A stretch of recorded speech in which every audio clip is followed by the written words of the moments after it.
multimedia personality, comedic commentator, songwriter, recording artist, spiritual leader, author, and actor. Larry D. Reid is the founder of the MBN Network, owner of LDR Enterprises based out of Atlanta, Georgia, and the spiritual leader of the Reformation Church of Atlanta. You can catch Larry Reid on the BET Plus original series Kingdom Business and on American Gangsta Track Queens. Streaming online at BET.plus.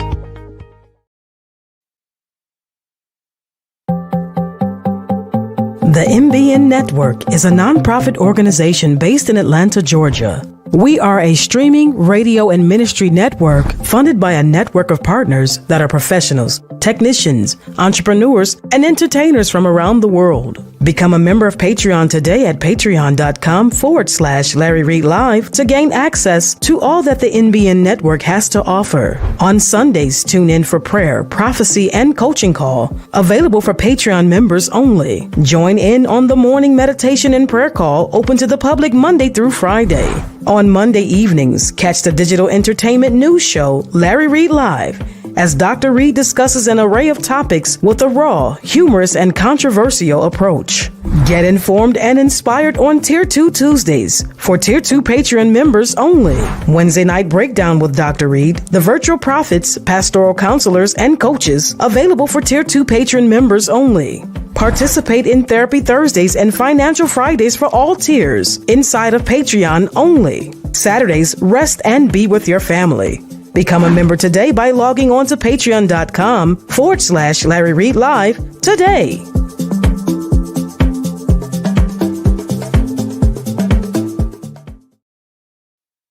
Even though he has not always been protected, he's always been a protector.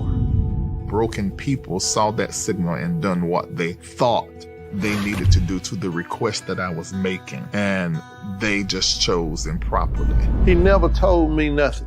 I knew nothing about it. I feel like everyone in my family, in some form or way, has been fondled or molested or raped in some form or fashion. I couldn't understand how God was in me because I was that. Larry was tolerated versus celebrated. There's a wrong way and right way to do everything, and Larry always seemed to choose the wrong way. Yes, I was drugged and raped, and that happened when I was 17 years old. Misfits have an ability to stick out, but if the misfit accept that they absolutely cannot fit in, then they become someone with an X factor.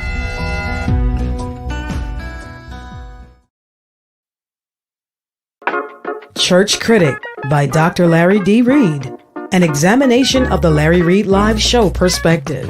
Purchase a copy today by logging on to LarryReidLive.com. That's LarryReidLive.com.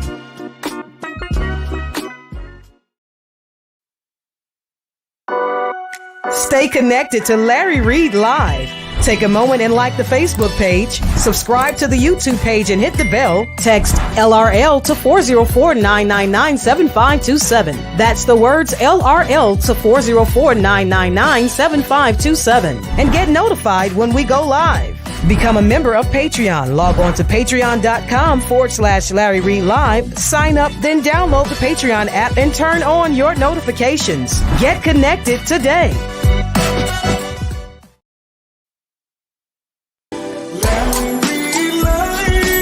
We're about to have a conversation.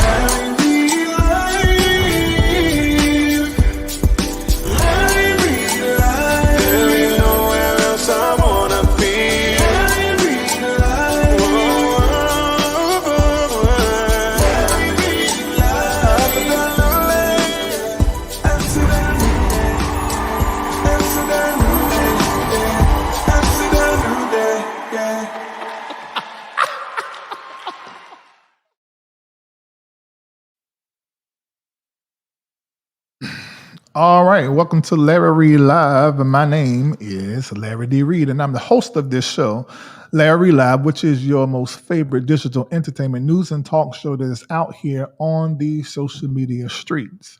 Now, this is what I want for you to do. I want you to tell all of your friends, all of your loved ones right now that we're about to have a conversation, especially those that have suffered from any kind of abuse, particularly sexual abuse.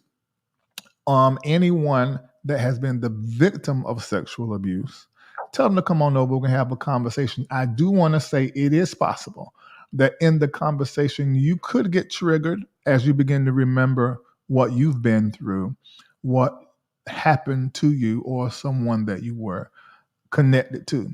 But it's a conversation that I feel like is long overdue for us to have.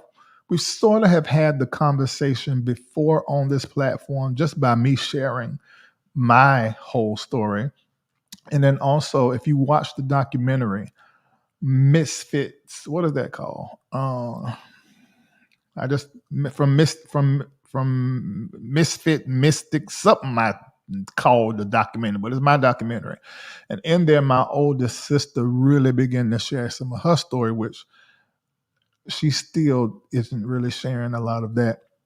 But I think this conversation is going to be really, really good. So I need all of you to do something for me. Everybody that is watching, I need for you to hit like. And let me tell you why you're hitting like, whether you're on YouTube or Facebook, so that the rest of the people, ain't this crazy? The rest of the people who have hit like or subscribe, which is literally about 700,000 or 800,000 people that have hit like and follow on my Facebook and my YouTube page. When you come in live, I need for you to hit like and engage. When I come on live, I need for you to hit like and engage. And the reason being is because to let those people know that I'm on. Now, you would think that if they hit subscribe and like, that then social media will let them know. Well, that's what they did many years ago. That's not how social media is now. It's very controlled. It's no longer organic. You have robots, software, AI, and a few humans that are pushing your stuff out according to how people like it, share it. It has nothing to do with the people that are following you anymore. It's just how that is. Of course, if you're super popular, there are people, they want to know every time you post, so they turn the alerts on. And you guys did that. But they turned all my alerts off because I got in trouble. I didn't really do nothing that bad, but somebody thought I did, so I got in trouble. So now you have to hover back over my page on Facebook and YouTube and then choose notify me. Every time he posts, every time he live, notify me so that then I can know and engage with his content. So I really need for you guys to do that. Right now, nobody got a notification. If you got a notification from social media and you're in the chat, put in the chat you got a notification. I'm going to show you right here how this works now. Oh, yeah, the documentary, highlight that from Miss Stacy. I'm sorry I messed it up. Right now. The documentary I want you to go and watch, it's called Misfit to Mystic, the story of Larry D. Reid. And you can find it on YouTube. Thank you so much for that, Stacy. All right, so we're about to get started. As soon as I see you got a notification, Derek, Courtney Chapman got a, Felicia Hakode did. How you doing? I remember you. We played with your name. Nessa did. Okay. I feel you got a notification. You got all the notifications, so you got the YouTube, the Facebook, and my text? Okay.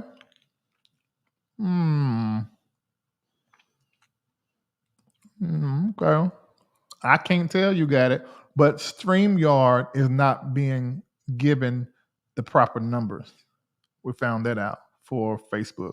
That's like, it's shielding my live views, so you can't see how many people watch you live. Then I sign off and I see all this stuff. And I'm like, well, they didn't show me all those people when I was on. All right. So today we're just this is not an update on what's happening in our world. I'm going to do that later on. If I don't hold it to me, charge it to my head, not to my heart. But for the next 3 days, I'm going to be live. So today is live on YouTube and Facebook right now. Please, Facebook, hit like and share. Tomorrow night, I'll be live inside Patreon with Bishop Carlton Pearson's only white spiritual son, who is my brother. And we're going to be talking about harmful theology and healing from that, and just discussing what that is and how to identify it, because you need to know how to identify harmful theology.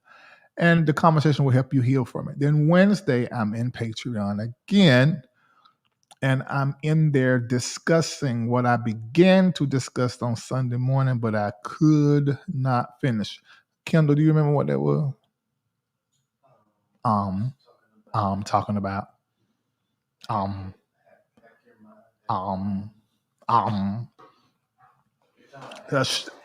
it's too late. I said it. You said it late. No, I didn't. I said it the second. I feel like it was late. You didn't give me a chance. All right. This is what we're discussing on Wednesday. We started discussing it on Sunday morning. Take a screenshot. We started discussing it on Sunday morning. Hacking your programming and conditioning. Understanding, rewiring, and reconditioning your mind. You got to get your mind fit and ready for the future. There is a future that is calling you. Are you fit for it? Well, I can help you get fit for that future. Only a futurist can. And we are having an electric conversation aligning with the divine. So join us on Wednesday. Amazing conversation. So we're going to be doing that on Wednesday. So for the next 3 days, and then Wednesday morning at 8 a.m., I'll be with you for intercessory prayer. Remember, prayer goes on Tuesday through Friday. I do Wednesday and Friday. My cousin Latrice, she does Tuesday and Thursday. So if you want to be a part of that prayer community, you can be a part of that. Become a patron right now. patreon.com/Larry Live. Last Wednesday, y'all missed it. We talked about AI, cryptocurrencies, main one, Ethereum and Bitcoin. And we also discussed investment, real estate investment. I began to share about my investments in Dubai. It was an electric conversation, and we began it with Armando Pante. I can't say his last name, but Pantoya. Armando, from the author of Strategic Millionaire, who is a multimillionaire, all because of stock market and AI and tech and energy investments. And he was with us, and he answered questions, and that was great. You need to go back and listen to that.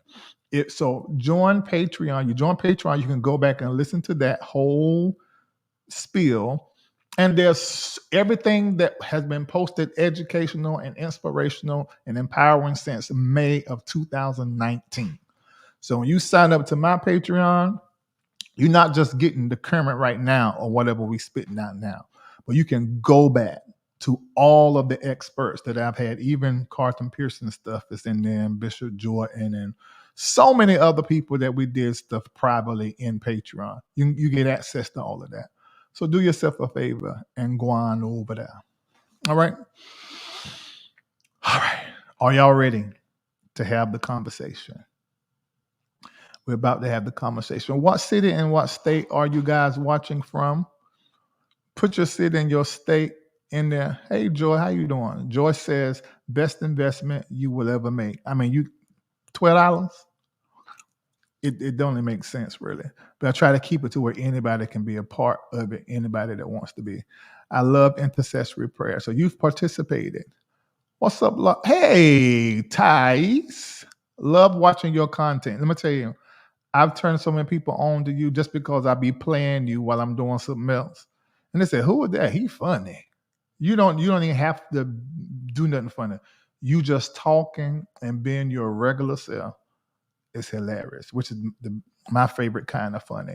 Jersey, Chattanooga, Tennessee, Indianapolis, Gastonia, Athens, Georgia, Norfolk, Virginia, Fresno, California, NOLA, baby, Macon, Georgia, Philly, Atlanta, Baltimore, Detroit, Lynbrook, New York. You see, we coast to coast.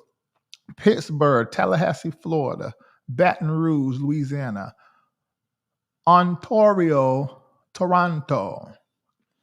I like how y'all do Texas and Canada. Easton, what that? Pennsylvania, Fayetteville, Georgia, way down there. It absolutely is. My life has been changed. I love that. I love that. You got talent, man. So, Sarah, that's where you live at. Lancaster, Texas, Columbia, Maryland, Jacksonville, Florida, Chicago. You got to wear a bulletproof vest in Chicago. Sun go down, put on a bulletproof vest. Mississippi, Memphis. Look at it. Hey, cousin Karen. Karen was one of the first people to invest in the building of this platform and of our studios. I called for $8.88. She done $8,888.88. So Karen Reid, thank you so much for your investment. And whenever you come to the city, hit me up so you can come and look and tour the studios, okay? Latina, how you doing, Latina? You in Columbus, Ohio. You over there with Rob Parsley with his racist, raggedy. Let me not do that tonight. Hey, Houston, Texas. You over there with Pastor Keon don't know his Bible, Henderson. That's who you with. Pastor Keon don't know his Bible, Henderson. But we love him. But he didn't know what the hell he was talking about. Talking about you can't be blessed giving to the poor. What the hell?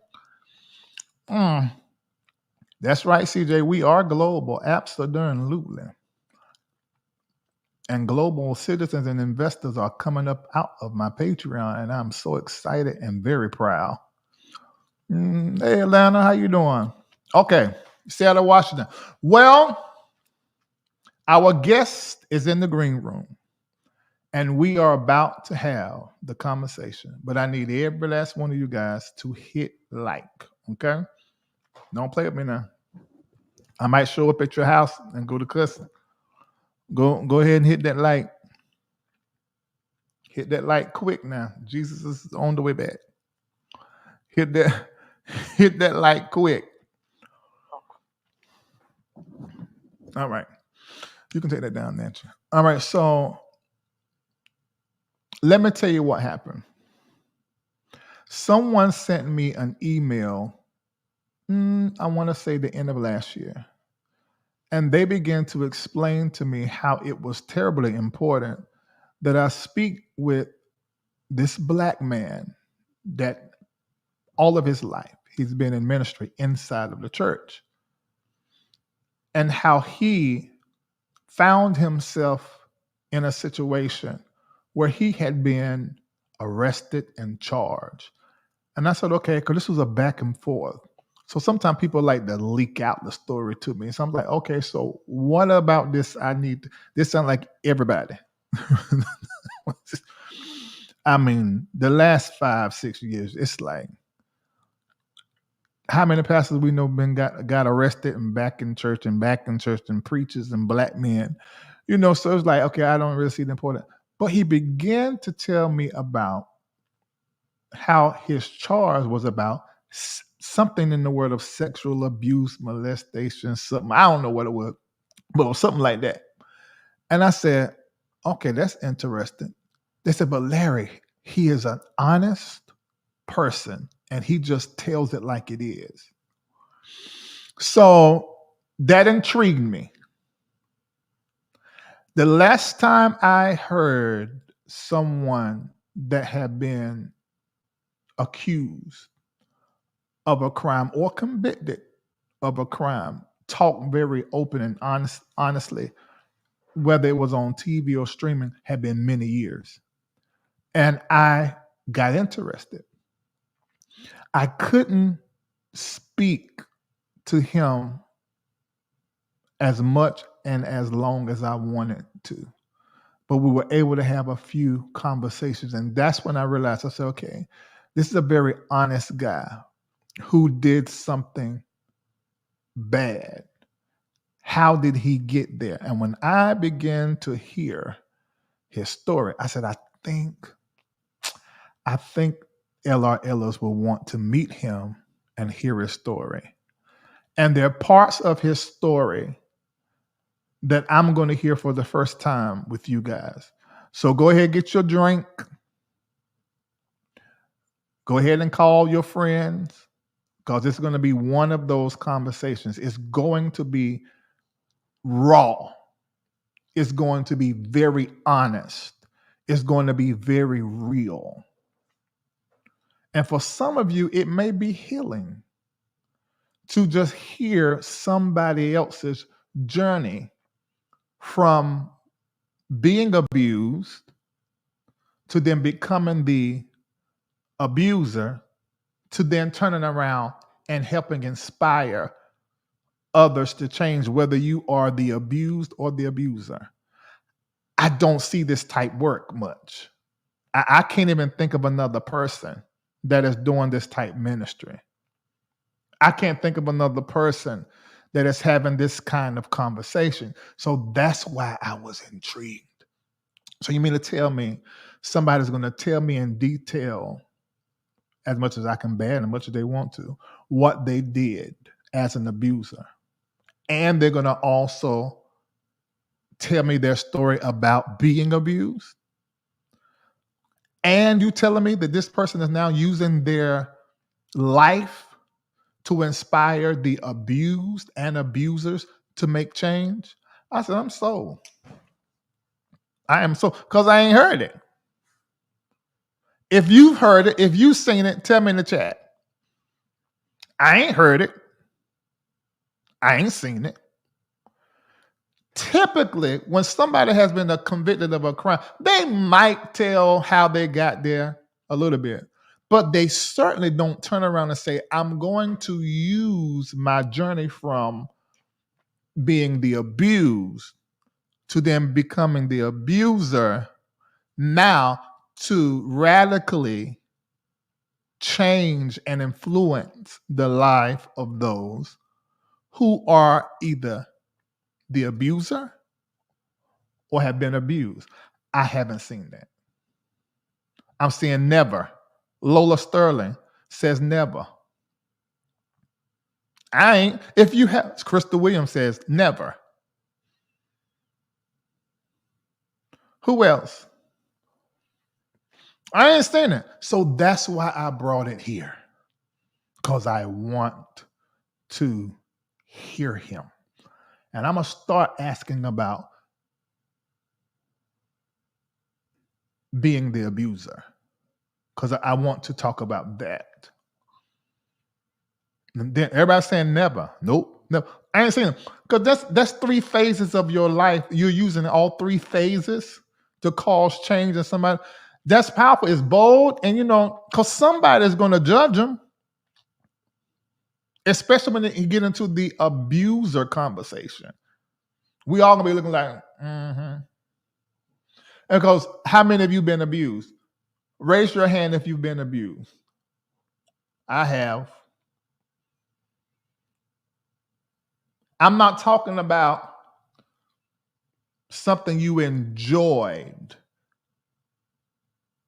I'm talking about something you did not like.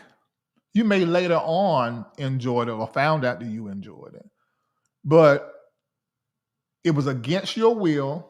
You were not a willing participant.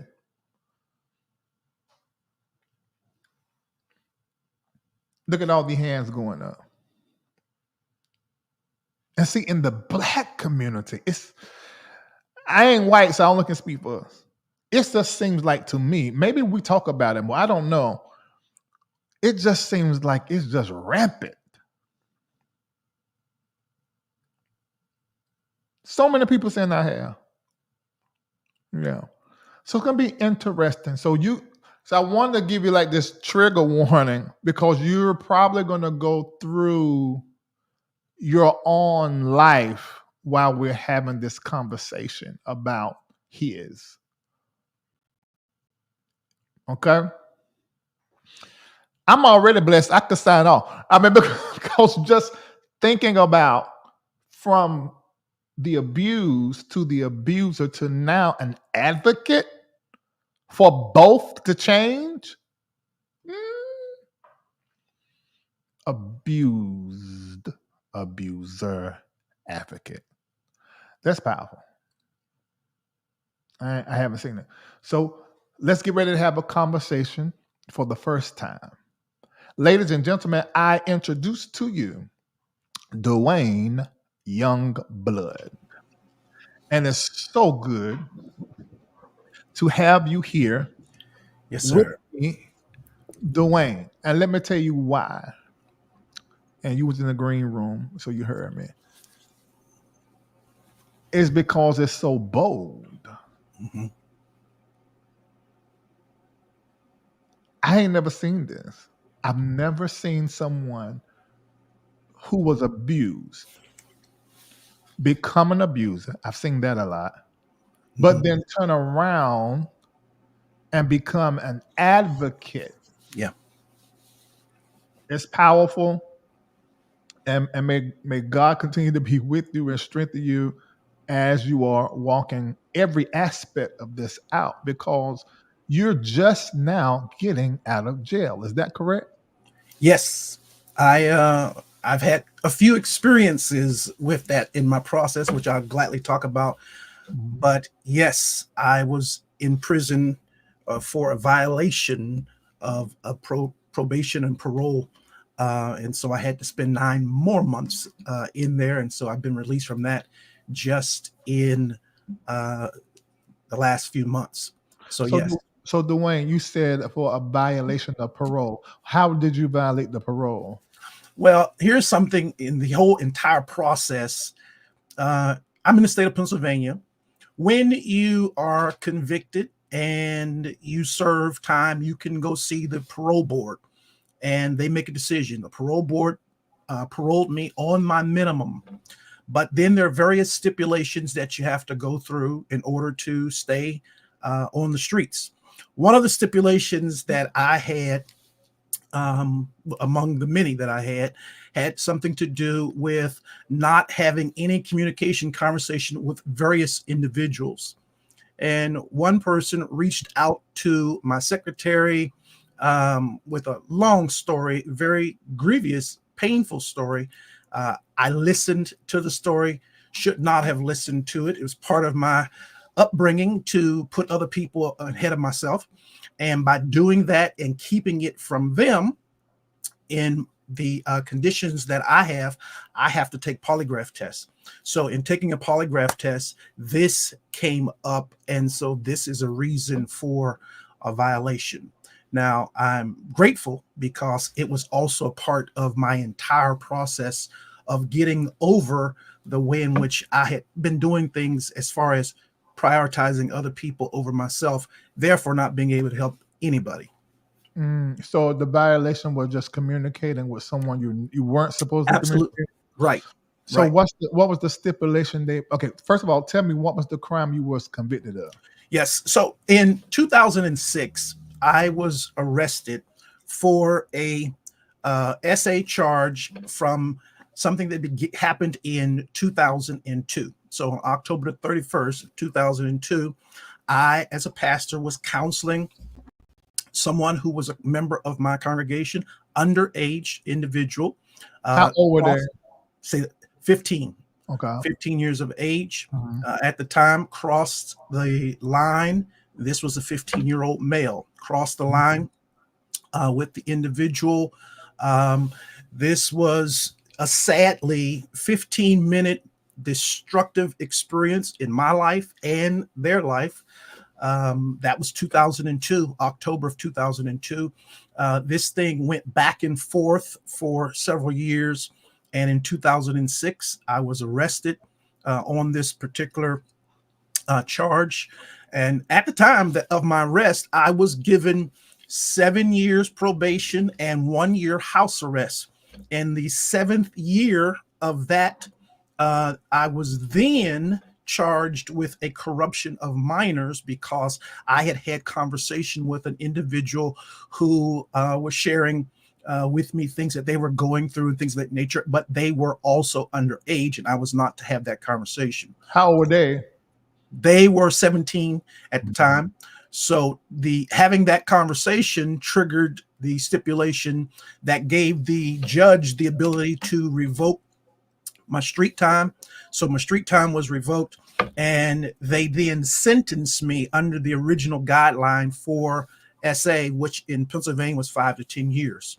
So in 2014, I began serving a 5 to 10 year sentence for what happened in 2002. Now, when you said 15 minutes in 2002, so Yes. what? I mean, I can do a lot of things in 15 minutes, but what happened? Okay, so what transpired was, and this was a complete bad setup. So I received information from a lady in our congregation telling me that her son had written in his journal, and in his writing in his journal, he was writing about doing things inappropriate with another person. She brought the journal. She asked if I would talk. Inwardly, when she told me, I knew this is a conversation I did not need to have. But as we do when you are carrying poison, what I did was that particular day, I sent my secretary home early, so that this was also crazy. This was a Bible class night in my church. And so this meeting is happening just a half hour before my Bible study is to start. The person comes into my office. We're having the conversation. I speak to them about making a decision whether they want it to be homosexual or not homosexual, and then really just leading this person down the path of the poison.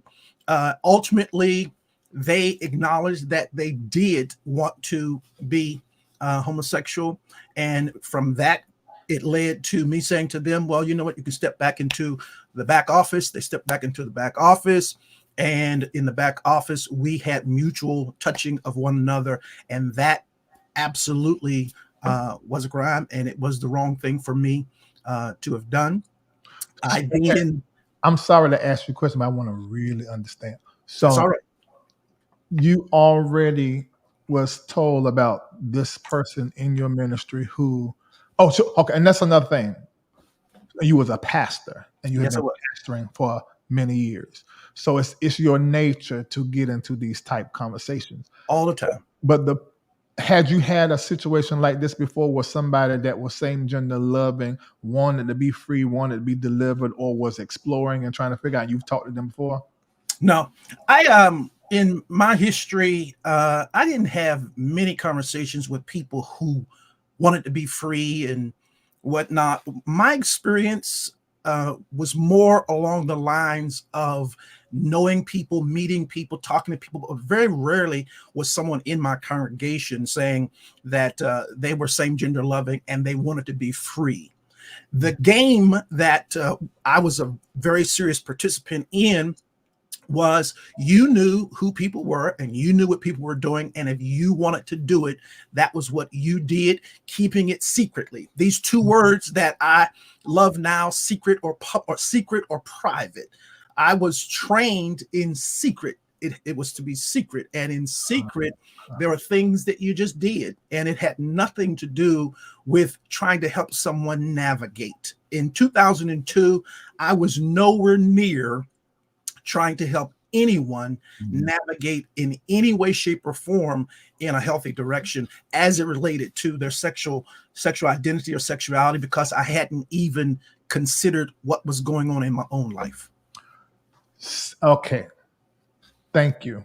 And I hope you don't feel like I'm asking too many questions. Oh, ask whatever you choose. Because I have to understand, and that make me understand. So here you are, inwardly already being same gender loving on some level, bisexual something, and it's a secret, and it's just what you do with those that know up in the, because you're in that church world, so I get that. And then this 15-year-old wants to come and tell you, and the parent had already told you. So for those who feel like, okay, you took an opportunity, I'm playing a devil's advocate. Mm-hmm. And you took an opportunity when you given secret information that was in somebody's journal, and now they're coming to you and in the same conversation to help, y'all touching on each other. How does it get to that? Oh, honestly, the sadness of it, again, very short conversation. Um, Most of what is going on in my life in 2002 and prior to that is on autopilot. It is not even something that I've got to do a lot of planning and thinking. I have learned how to express the need that I have for male love and male attention very secretly without ever having to go through some deep planning. The sad part for me, considering that time of my life, was how much this was on autopilot. And so there wasn't a lot to consider at the time in 2002, because again, this was simply me going with what felt right at the time, which was the norm for me at that time. So there really wasn't a lot of thought about it because it was just the way No. when it came to that type of exchange, that's the way it went. Now, let me say this. I understand that. I know that from experience. And this is the reason why I don't fool up in my personal life with many church, same gender loving people and single church women because they all move just alike. The same gender loving men in the church, it is so toxic the way that they go about hooking up, meeting up. It's just, and I know it's hard for people to believe, but I've seen it firsthand. I remember one of our family friends came down from New York and they went to a club with my siblings. One of my siblings. They weren't there 5 minutes and they was in the bathroom, but this is a straight club. But she was bi, and they just locked eyes and went in the bathroom and they started. For those of you that don't know, that's a world that you don't know unless somebody tell you or show you. So I understand how quick that can happen. However, I'm putting myself in your shoes and I'm trying to understand that quick. Was there conversations prior? None. Not one conversation prior. It happened so quickly. But I'm going to tell you something.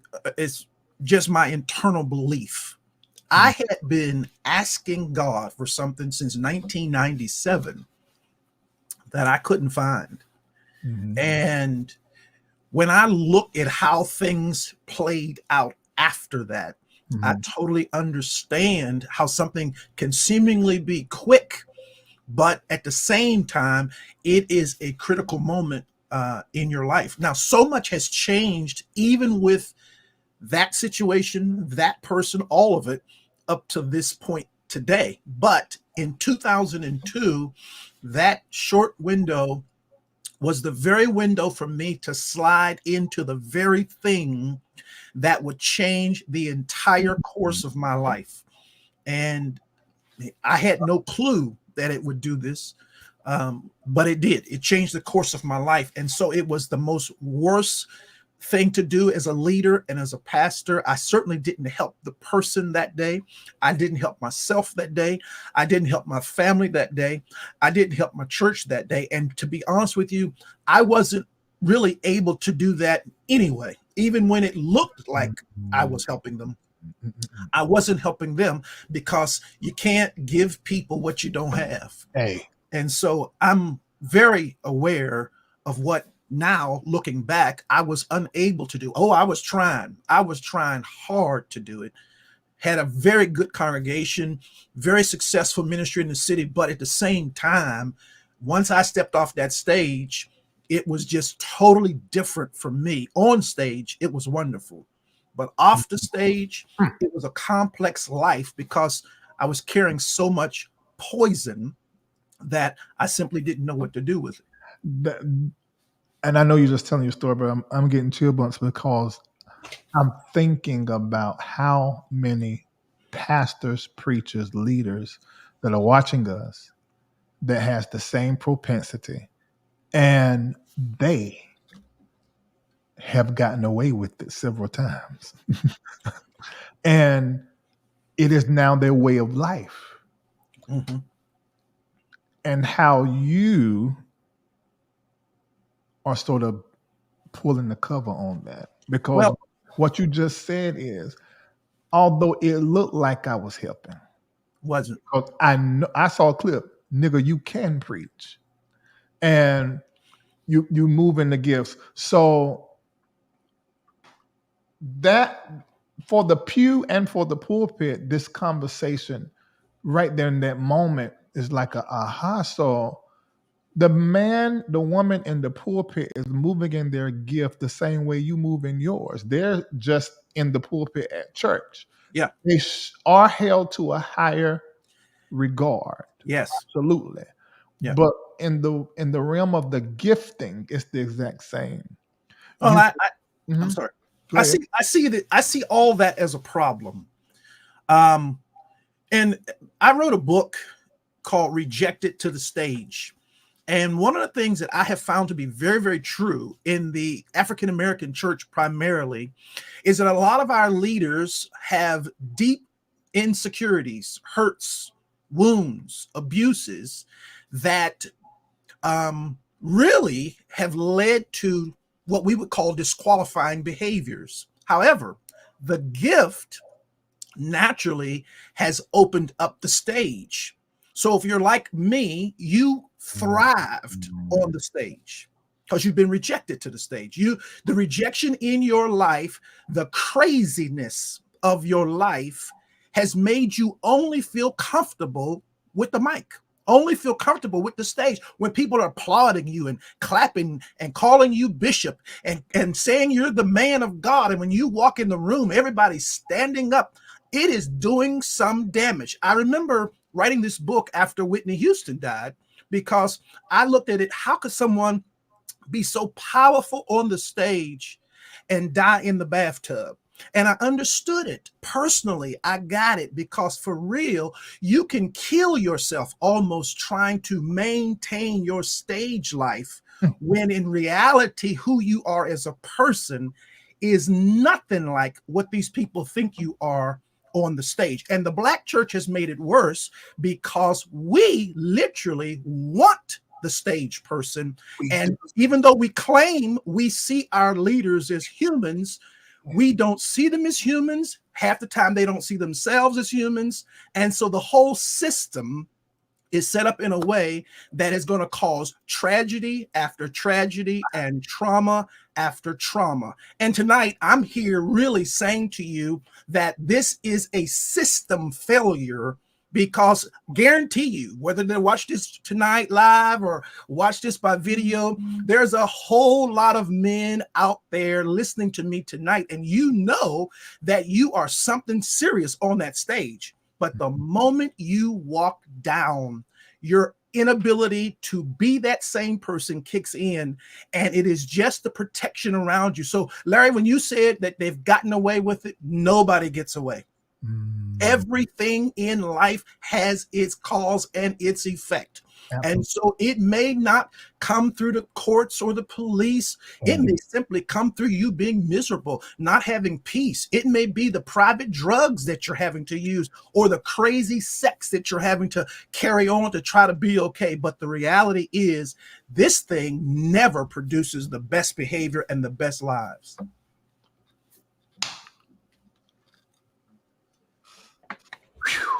If you came here tonight to just say that, it's enough. You talk about pulling the cover off of church cancer. God almighty. We all taking a breath. Let's take a breath, because that was a lot. Yeah. That's a lot to admit to ourselves about our church that we love. And we love the church. Yeah. But there are some things that need reform. Yeah. And we need to look at occurrences like what Duane Youngblood has walked through, and we need to learn from it. Yes. Yes, we do. And like he said, which I love that you brought that out, 'cause I was going to circle back and say that nobody gets away.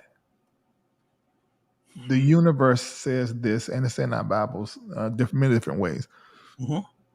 You reap what you sow, and what you plant is It's going coming to. up. But that's for everybody involved. Yes, sir. Okay, I think I had a few more questions about that incident, but I think we are naturally have moved away from that. But I am interested in this. You're married. Yeah. You were married then. Yes. How it's the same woman you married to now? Do you married to then? Yes. How is she? My wife is a highly supportive person. However, she's a human. And as a human, she needed to navigate through all that was going on. There's something that is very important to me, and I think is very, very important to her. People get together for reasons. My wife and I have been together since we were young, in our early 20s. I was in my early 20s, and she was in her late teens when we got married. We got together in a time where the best counsel they could give us was don't buy a king size bed. There was not a lot of attention to the fact that there were two trauma kids coming together, getting married, and a year later, I started pastoring a church. And so she is in her process. Wait a minute, that's my life. That's my life. That's my life. That's what happened to me. So y'all are friends. Oh, yes. I would say 1,000%. Yeah. I would say 1,000% friends. I would do anything in this world for that woman. Yeah. Because she has proven herself to be an absolute great friend in my life. And so there's process to walk through just as individuals. Then there's process to go through as friends. Then there's process to go through as a couple. And so I'm grateful for the opportunity to walk out process in a totally different way than what we've seen in church. Let me ask you, I want to know about that. First of all, let me say this. That's what happened to me. I started pastoring the same year I got married. Oh, it was a mess, but thank God, we still friends and we good.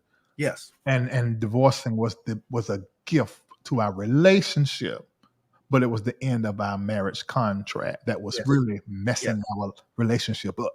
Yeah. Shoot, I'm getting too old to go the tag stuff in my head because I go back to it and I be done forgot. Oh, this is what it was. How does it feel to tell the truth? Oh, listen, let me tell you something. What I get to do every day is I don't have to remember what I last said. Because telling the truth, and again, I believe this, I believe that all I got is a perspective. I don't ever believe that I have the truth. I got my perspective on it though, and I have a right to share that perspective, and I got a right to respect every other human having a right to share theirs. And I'm excited because as I have come forward and evolved and moved forward, I have found there was a piece that I couldn't remember except when I was a kid in sharing my truth. I have a peace now. I don't wonder. I'm not in a hurry. Thanks to my sister, who is just unbelievable as well. She's been amazing in my life, but she's helped me get to the moment. You know, I was always in the future and in the past, but she's helped me realize you're missing something because you're not here. I could never be here. I was always somewhere else. Even when they'd be celebrating things or we'd be having a conference at the church and I was on to the next thing, because something about me could never be settled and at peace without a whole lot of function. And that's what a lot of people do. They think they can cover their frustration with function. You cover your frustration with activity. But if you just sit down a minute and can connect with yourself, you'll find that there is a path to get away from what is killing you and got you doing all kinds of stuff to look a certain way for people who don't even care. We done did it again. You talking to a leader out there right now. Yeah. Oh, I know what you're talking about. Been there, done that. Because being in, and I say this, the reality is when you're not present, you're not in the presence of God. That's right. That's right. But that's a whole nother conversation. Let's move on from that. Okay, how old were you when this incident happened in 2002? Woo! Now you're gonna make me take out my okay. So that's 22 years ago. I'm 57 today, so we need to go back and count back. Okay. That's 36. Okay, you were 36. Somewhere around there, 36 years old. Okay, got it. All right, I just wanted to know that just for my Rolodex in my mind. All right, so now what's interesting to me, it sounds like this whole process made you also come clear more publicly. Maybe you already had that personally and in your marriage about being on some level attracted to the same sex. When did you know you were attracted to the same sex? What age were you? Oh, probably maybe 10, 11 that I can remember. Because most of the things for me before that are kind of gone, but I've always felt some level of let me say this, because I like to help with these types of words. So I used to, as a boy, look at boys as the other. And when people say same gender loving and things of that nature, it's really the fact that something in me was looking at him and seeing the other. This is my personal story. Mm-hmm. I never thought I matched up. I never thought I was equal to him. So I always was drawn to him because he had what I didn't have. It makes no difference of how gifted and how anointed. Duane, wait. Yep.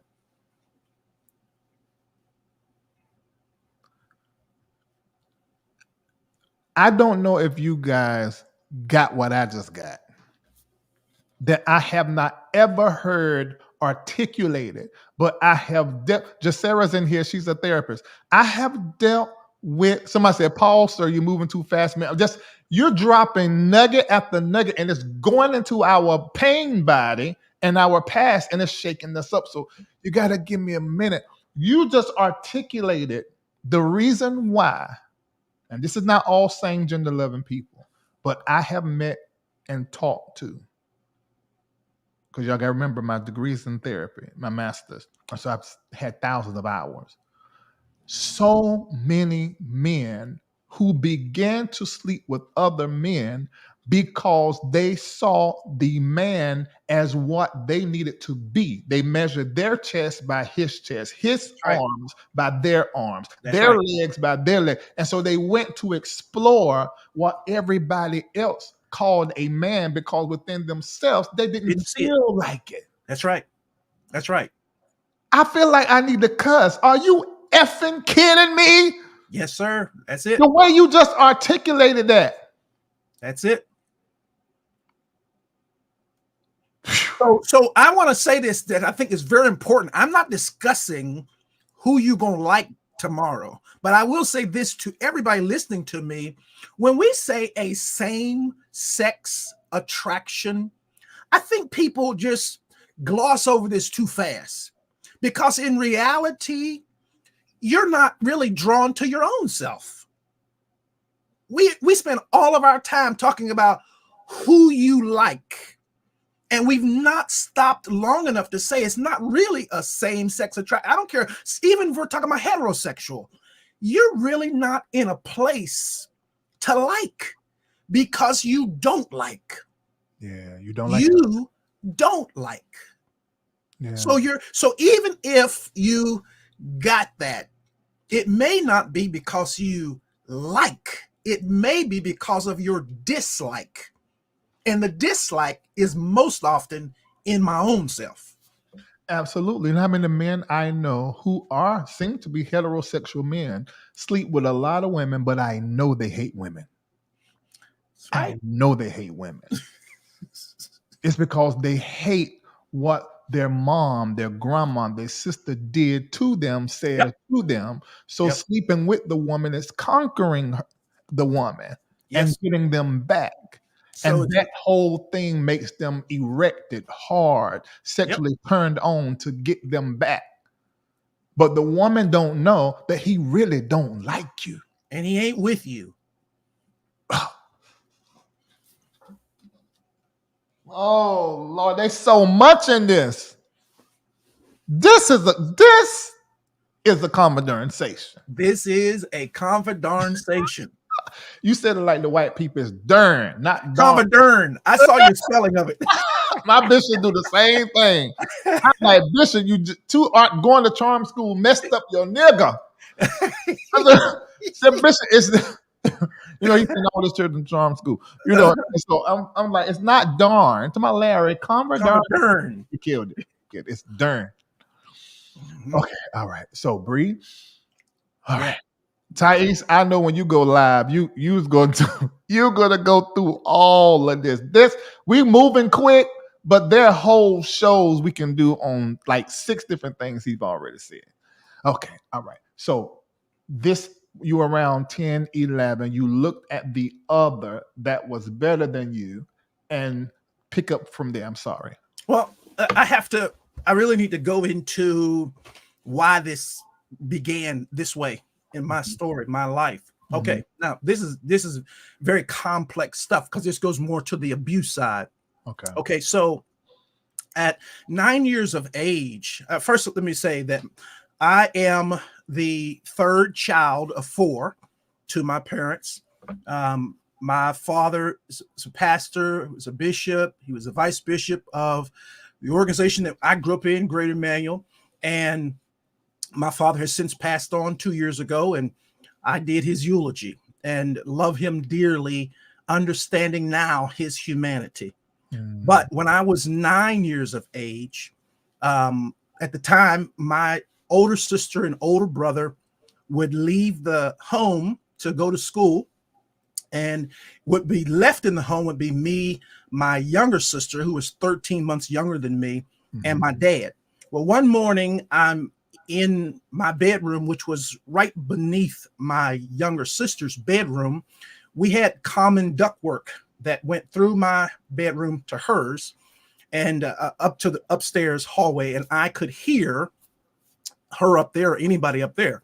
And one morning before school, I heard her crying out, and she was saying, "No, stop, don't do that. Stop, don't do," and it's just repeated. Now, I can't even describe the fear that came over me, because initially I thought someone had broken into our home and had entered my sister's room. I can't even recall what I did on the first day except just staying in fear. But again, I would hear this again, and eventually I would step out. One of the very few days I would step out of my bed and step out of my room and look up the stairwell to see what was happening, if I could see anything, make some noise, do whatever I could do. And what I saw was my dad coming out of his bedroom with his robe open. He had no clothes on, and he was going into my sister's room. And what I was hearing most Tuesdays through Fridays, from the time I was 9 to the time I was 14, was him sexually abusing her. I laid in my bed so many mornings in fear. And when I tell you, I mean the kind of fear where I literally couldn't get myself to step foot out my bed. Many days, my dad would drive me and that same sister to school. I would sit in the back seat and he wouldn't speak to me. And I took that wrong. I took that as some kind of rejection. Something's wrong with me. I now understand it was his shame. But back then, a kid, 9-year-old, 10-year-old, I'm interpreting that something is wrong with me as a man, that my dad doesn't want to talk to me. Something's wrong with me as a boy. Then the biggest mistake I made between age 9 and 14 was I concluded and reinforced that I had failed that sister. I never told anybody. I never did anything. I never said nothing to him. And I didn't even tell her till I was 36 years old that I even knew that anything had ever even happened. And so it started me on this journey of I got to take care of everybody. I got to be there for everybody. I got to do for everybody. And I started doing this in overdrive. But at the same time, because I was rejecting this man who was supposed to be my future, I started looking for some man to love me. And I started looking around in any way, any place, anywhere, and it just heightened the interest because I'm weak. I can't help her. I'm weak. I didn't do anything. I didn't tell anybody. I'm letting her suffer. And let me just say this. Not only did it affect 9 to 14, but that same sister and I did not have a relationship until this year. This year, in January, I made a decision that I'm going to go across this bridge and I'm going to reach out to her. She had been in tears and frustrations and wondering what, because me and my older sister have a great relationship, but this younger sister, I couldn't even make myself call her and talk to her because I so was gripped with I had failed her. So imagine that guy pastoring or leading or talking to people who inwardly feels he's got to take care of everybody, he's got to do for everybody, and he is a failure and he is weak. These were all my fears, and those fears were leading me down this crazy path that began in a very, unfortunately, human house, but a home filled with that type of abuse that has written a major script on my life as a boy.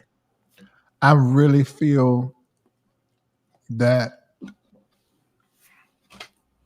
however your life has been prior to now, that here moving forward is going to be way better because you better.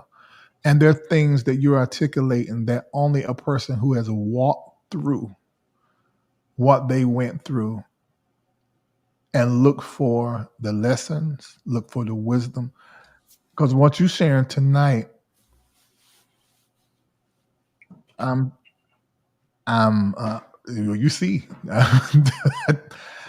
wow, it's pointing to so many things. Now, why didn't you and that sister have a relationship? You in the same house, and also, where was your mom? My mom, well, my mother was working 6 to 2, Tuesday through Saturday. So Sundays and Mondays she was home, and this didn't happen. But for those 5 years that I could remember, my sister has a broader story. But for the 5 years that I could remember, she was already gone to work, and so we would be there with my dad most mornings. And so this was what was happening, and it was deafening. I can't even describe to you how destructive inwardly my own thoughts around that. I never saw nothing, but I could have told you exactly what happened because my imagination just got ruined. It was so destructive because in church we were being taught how you deal with authority and what you don't say to authority, and on and on and on and on. And then coming home, and I'm seeing this. My dad at the time was the assistant pastor of the church, and it just went on. And so there was a whole lot. Again, I say this with all sincerity. I'm thankful to God that I now understand his humanity. But back then, I totally said, wait a minute, you're the bishop, you're the, and I went down this laundry list. But I'm going to tell you something, that I made a huge mistake at that stage of my life. And I pray that you watching tonight don't make this mistake. I kicked my father out my heart. For my own protection, I kicked him out.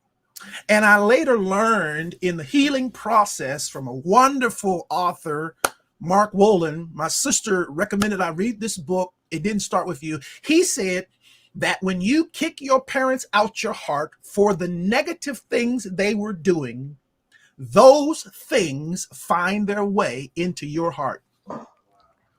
I always say, if you don't forgive your mom and dad of the father fracture, the mama drama and trauma, you will become them.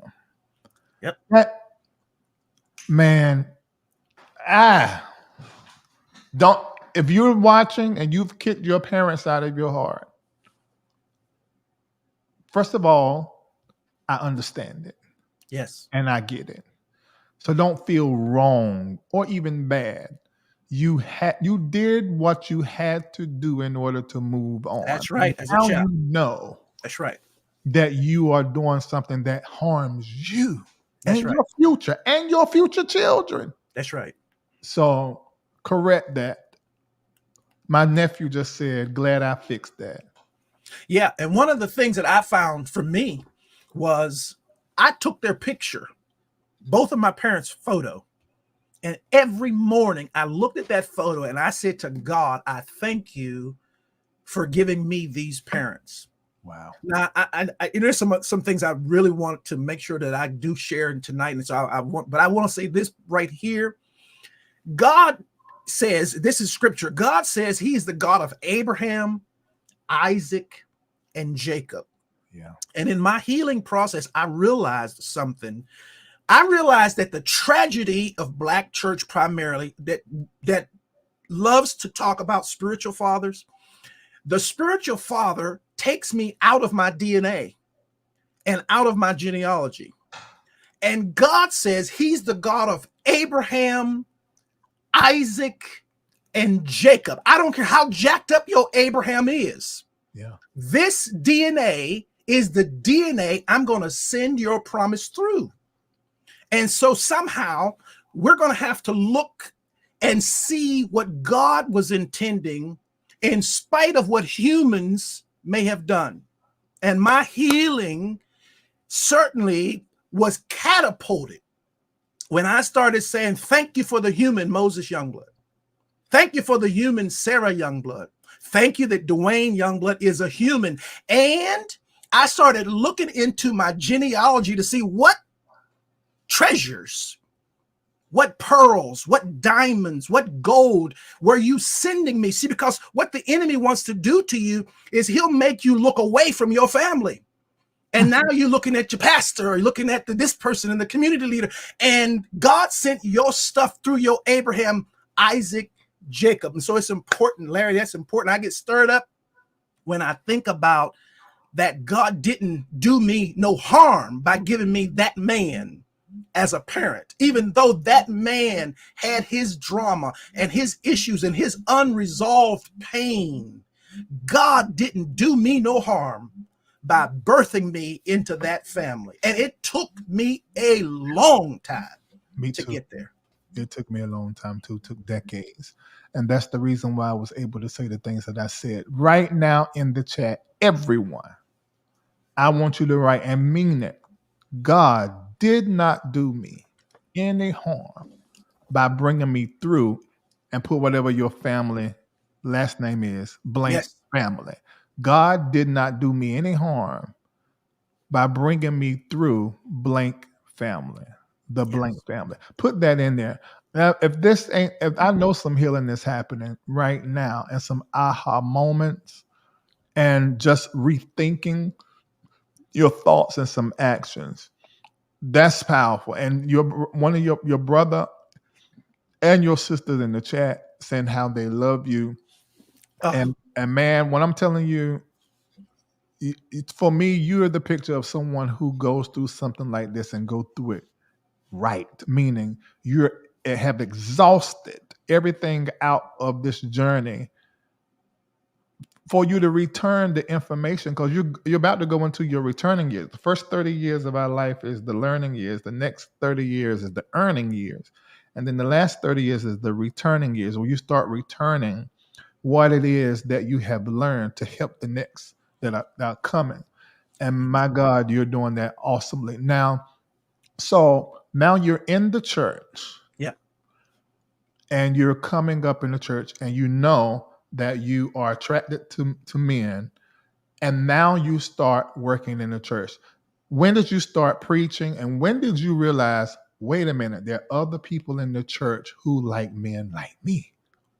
Well, let me tell you, it's been a horrible journey with that question for me, as far as all that related to. I started preaching probably around 17, 18. Me too. Nothing official. It was very interesting. My brother, who you're saying may be in the chat tonight, my brother had what they would call his first night of preaching. And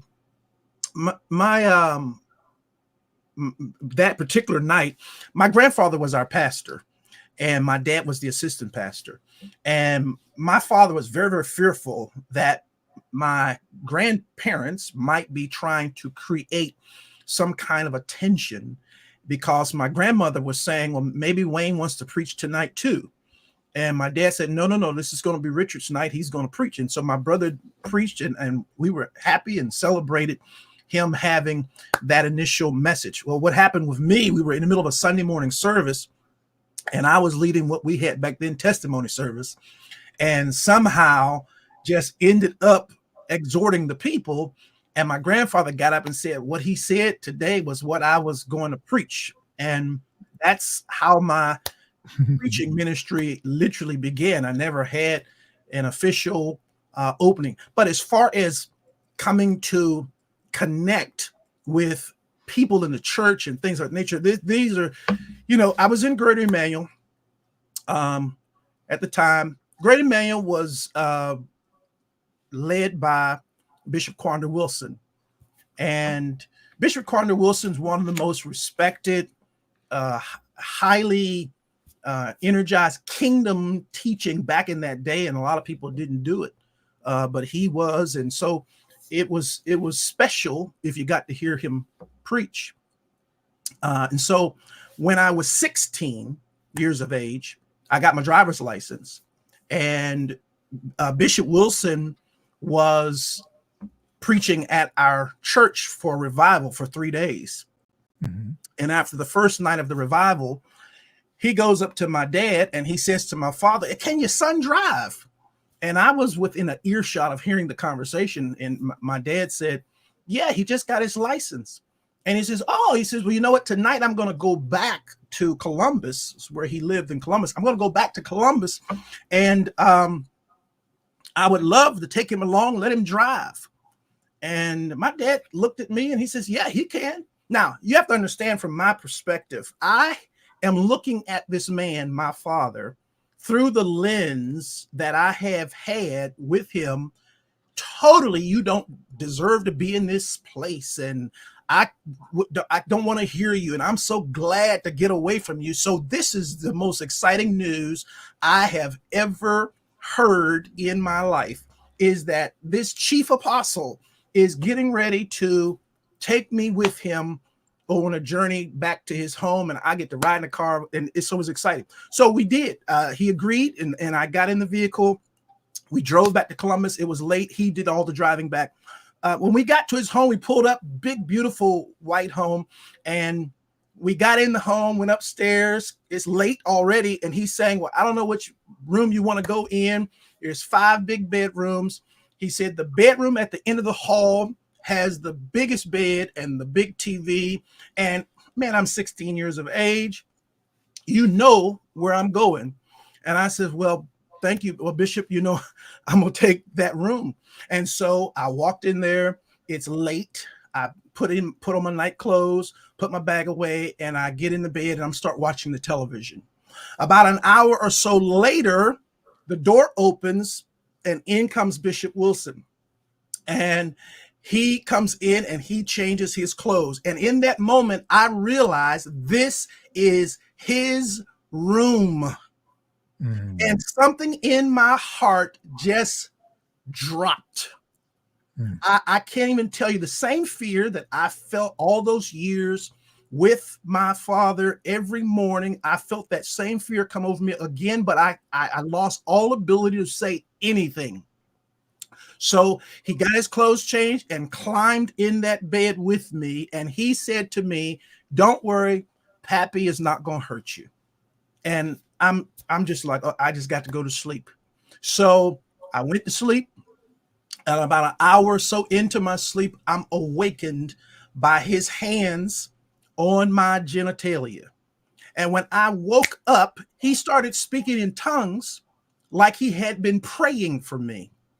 I realized, number one, this person has something with men. It whatever it is he had, but it was the most uncomfortable experience. And I'm thinking, here's my dad, here's this. And in between them, I didn't even talk about it. When I was 12, I was also raped. But here is this man who is the head of our organization touching me in his home, and it's just the two of us. So I rolled over like I was asleep, laid there, couldn't fall asleep. In the morning, he said, I got to do a little travel, do something. And we would then get back in the vehicle and head back to Pittsburgh. We got back in his vehicle and we drove a little bit, and he says, I got to pick up somebody. And he picked up Elder Brian Keith Williams, a very well-known person out in social media now, Bishop Brian Keith Williams. And when he got to the car, he said, let me sit up in the front with the bishop. And I was so glad to get in the back seat. And I sat there in that back seat in pain and hurt and confused, because I drove back to our home church and he preached and he prophesied, and I went home more damaged, but certain that what I had been feeling about men and all this kind of stuff, that this was something that was pretty broad. But I now understand that even though this was this was totally abuse as I was 16 years of age. So I knew that there were guys that had this same situation, but my problem was the fact that it was the leaders that had this, that was also damaging to me as a person. Okay. All right. We need a little breath.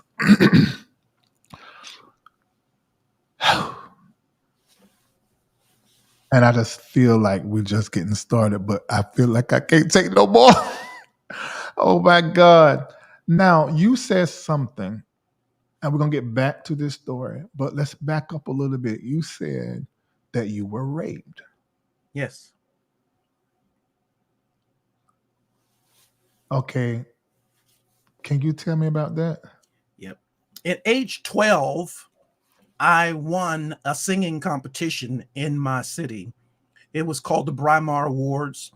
It was held at Soldiers and Sailors Hall, very large facility at the time for hosting events. And I was in the competition along with my mother. I was in as the male vocalist. She was in as the female vocalist. And I won the competition. And part of winning the competition, there was two phases. You had to then, you were going to sing for a television recording that was going to happen, and you were going to do a tour. And there were several parts of this that was involved. And so I needed someone that could be a part of that with me. But in the meantime, right when that happened, my mother got a phone call from an evangelist, Christine McCaskill, who she was an evangelist that traveled preaching, and I love her to death. Oh man, I can't even describe the love I have for this lady. So she asked my mother, could I travel with her singing? And my mother gave her the okay. So we went to Philadelphia to meet her. And from Philly, she took me to Baltimore to a youth conference. And when I got to Baltimore, she managed to say, you know what, you all need to hear him sing. That Saturday morning, they put me on the schedule to sing. After I was done singing, I was invited to the coordinator of the conference's hotel room where they were having a repast. And when I got up to the hotel room, there were two rooms and they were adjoining. On one side was all the people who were on the program, whatever. And on the other side, unbeknown to me at the time, was the coordinator alone. and he was allowing people in one at a time to do their greetings with them. So I came over when they called me. He immediately, hey, little Youngblood, picked me up and put me on his lap. And I hate to use the word lap for a man, but his lap. And when he set me on his lap, what I felt immediately let me know this is not good. In that moment, a few seconds later, the phone rang in his room, and it was Evangelist McCaskill. And she asked to speak to me. I got on the phone and she said, get out of that room right now and get downstairs. And then when I got downstairs, she lit into me. She said, don't you ever leave me again. I didn't know what she knew, and I never told her what had happened. But we left there and went to Atlantic City.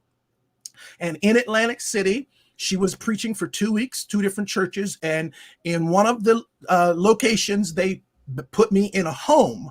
And in the home they put me in, there was one of the family members, a person who was a part of the church, who was in the home, a male, who came into my room at 1, 2 o'clock in the morning, woke me up, did sexual things to me that should not have happened. This, I never told her about that. She actually asked me about it before she passed. Then I came back home, now needing to prepare for this tour.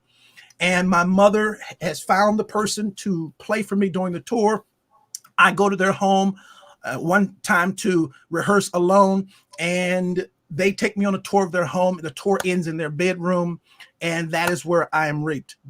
I then come back home, tell my mother, I don't want to sing. So for 2 years, I really didn't do any more singing.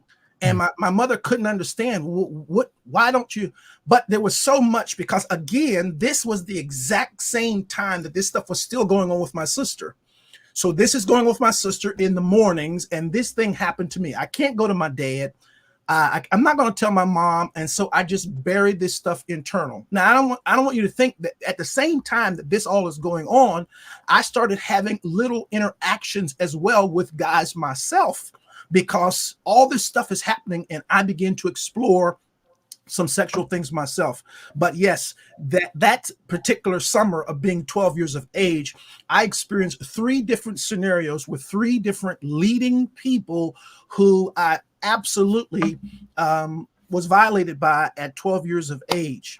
Then again, I shared with you about at 16 years of age and what was going on in our home. So it's been a lot. And when the situation happened between Bishop Quander Wilson and yourself, how old were you? 16. I just got my driver's license. I was 16, had gone to his home, and it was extremely devastating. Question. Yes. Did that happen to you again after the situation with Bishop Wilson? Yes. Yes, I've been through that again. I was now 18, 19 years of age. And what had happened is Brian Keith Williams, who I see is in the chat, Brian Keith Williams he came to my graduation service and preached. My mother was very fond of Brian Keith Williams, and I was very fond of Brian. So she invited him to preach for my graduation service. And he came in and preached, and then he came and he was preaching for us again. And while he was preaching for us, there was scheduled to be a revival starting in our city by Bishop T.D. Jakes. And so Bishop T.D. Jakes was brought to our church by Bishop Wade Jones, who was the pastor of a Greater Male Church in Pittsburgh at the time. He brought him to our church, and he was there the night that Brian Keith Williams was preaching. And we didn't know who this person was, but apparently Bishop Williams did know him, and he gave an endorsement about how he could preach. And Bishop Jakes got up and said a few words. And so my parents had a rule: if you lived in their home, you're going to their church services they went to. So we went, and he started coming in to preach twice a year at Bishop Jones's church. He was so popular that the church would be full before he ever even got there. Before the service even started, the church is jam-packed. Unbelievable response to his ministry. And so myself and another elder who was a part of Bishop Jones's church, who is still a part of that church now, we befriended. Bishop Noel Jones? No, this is Bishop Wade Jones. Wade Jones. Okay. Yes. I know that. He befriended, we befriended kind of close with Bishop Jakes. And we decided in one of the times he was there, it was going to be his birthday. Now, I remember like it was yesterday. His birthday is June the 9th. Now, we're going to take him out. What's your friend name again that you were close to? The person who was in that church, his name is Harvey McDaniels. Okay, Harvey. He and I were going to take Jakes out to eat after he preached for his birthday. And so I was able to convince my mother to let me drive her car as I didn't have a vehicle. I said, well, we're going to take him out to eat. I want to drive your car. And so we did. We took him out to eat.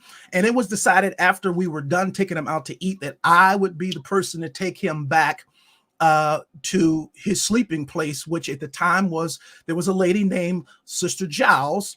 She always wanted to house and take care of him when he came to that church. And so I came in there, drove him to eat, and then took him back to her home. Well, after taking him back to her home, he says, come on in, let's talk. And I still felt, you can't even imagine being 18, 19 years of age. This person is killing it. And they're saying to you, come on in, let's talk. And so I did. I went in. We sat down at a very long dining room table in a room that she had. And for 2 hours, it was unbelievable. Pouring of heart, crying, him talking about my father. We talking about these scenarios. And I inwardly just knew I had finally found someone who could get it. Someone who understood. I'm sitting at this table, and for the first time talking to any man, I got tears coming down my face because somebody gets me. Somebody understood what I was going through. Well, after sitting there and having this long discourse with him, I finally look at my watch and I'm like, oh my goodness, I got to go. I got to get this car back to my mother. She's going to kill me. So I said to Bishop, I got to get up. And I got up from the table. He got up from the table. He walked around toward the way I had to exit quicker than I got over there. And when I started to walk past him, he pulled me to himself, wrapped his arms around me and tried to kiss me. And in that moment, I literally died. I could not. I tell you, to this day, I can't remember how I got out of that place. But I remember driving home with all kinds of crazy thoughts and what in the world am I going to do now? And I finally get home, get in the house, get in the bed. I'm going to try to go to sleep. And I get to sleep and get up in the morning. And in the morning, I step into our bathroom and my home phone rings. My mother answers the phone and she says to me, Wayne, it's Elder Jakes. And I get on that phone. And when I get on that telephone, I can hear water. He is sitting in a bathtub. And in that thing, he says to me, without any hesitation, there's 3 things I need you to do. The first one is, when I come to Pittsburgh, you're going to be the only person I sleep with. The second one is, you can't sleep with anybody else because I don't want to give my wife anything. And thirdly, I will take care of you the rest of your life. I can't to this day remember how I got off that phone, but I do know I made a decision that I wasn't going to the service that night. And eventually I told my mother, I'm not going to go to the service tonight. She says, no. You know, we got a rule in this house. If we go, you go. I never told her what he had done. I went to church. And the most humiliating thing imaginable happened that night at church. Bishop Jakes getting up to preach, speaks into that microphone. I'm going to ask young minister Youngblood to read for me. And after all of that drama of the last 24 hours, I had to read before he preached. And so there is so much more to me and Bishop Jakes and my family and Bishop Jakes and the absolute destructive sexual damage. But this thing was so extremely damaging. And I will say this to you, Larry, that sitting back and watching some of the things I've seen in 2024 and things that I've even heard him say, has been so frustrating to me, because the people who I've heard say things publicly related to him and people who've actually come to me, the stories they are telling me in 2024 is what I remember when I was 18 and 19 years old with this same person. And so it's hurtful, because for me, of course I've abused, but my God, I can only imagine how many people may be listening tonight or hear this again, and you might be on the cliff getting ready to do something that destroys your life. I will encourage you tonight, don't hold back. Don't believe the trash and the garbage that touch not my anointed and do my prophet no harm. Trust me, you are God's anointed. Absolutely. You're the person that God cares about. And so this was tragic to me. And I was alone, again, alone. And I want to say this. It goes on from there. I want to say this and give you a break, because it's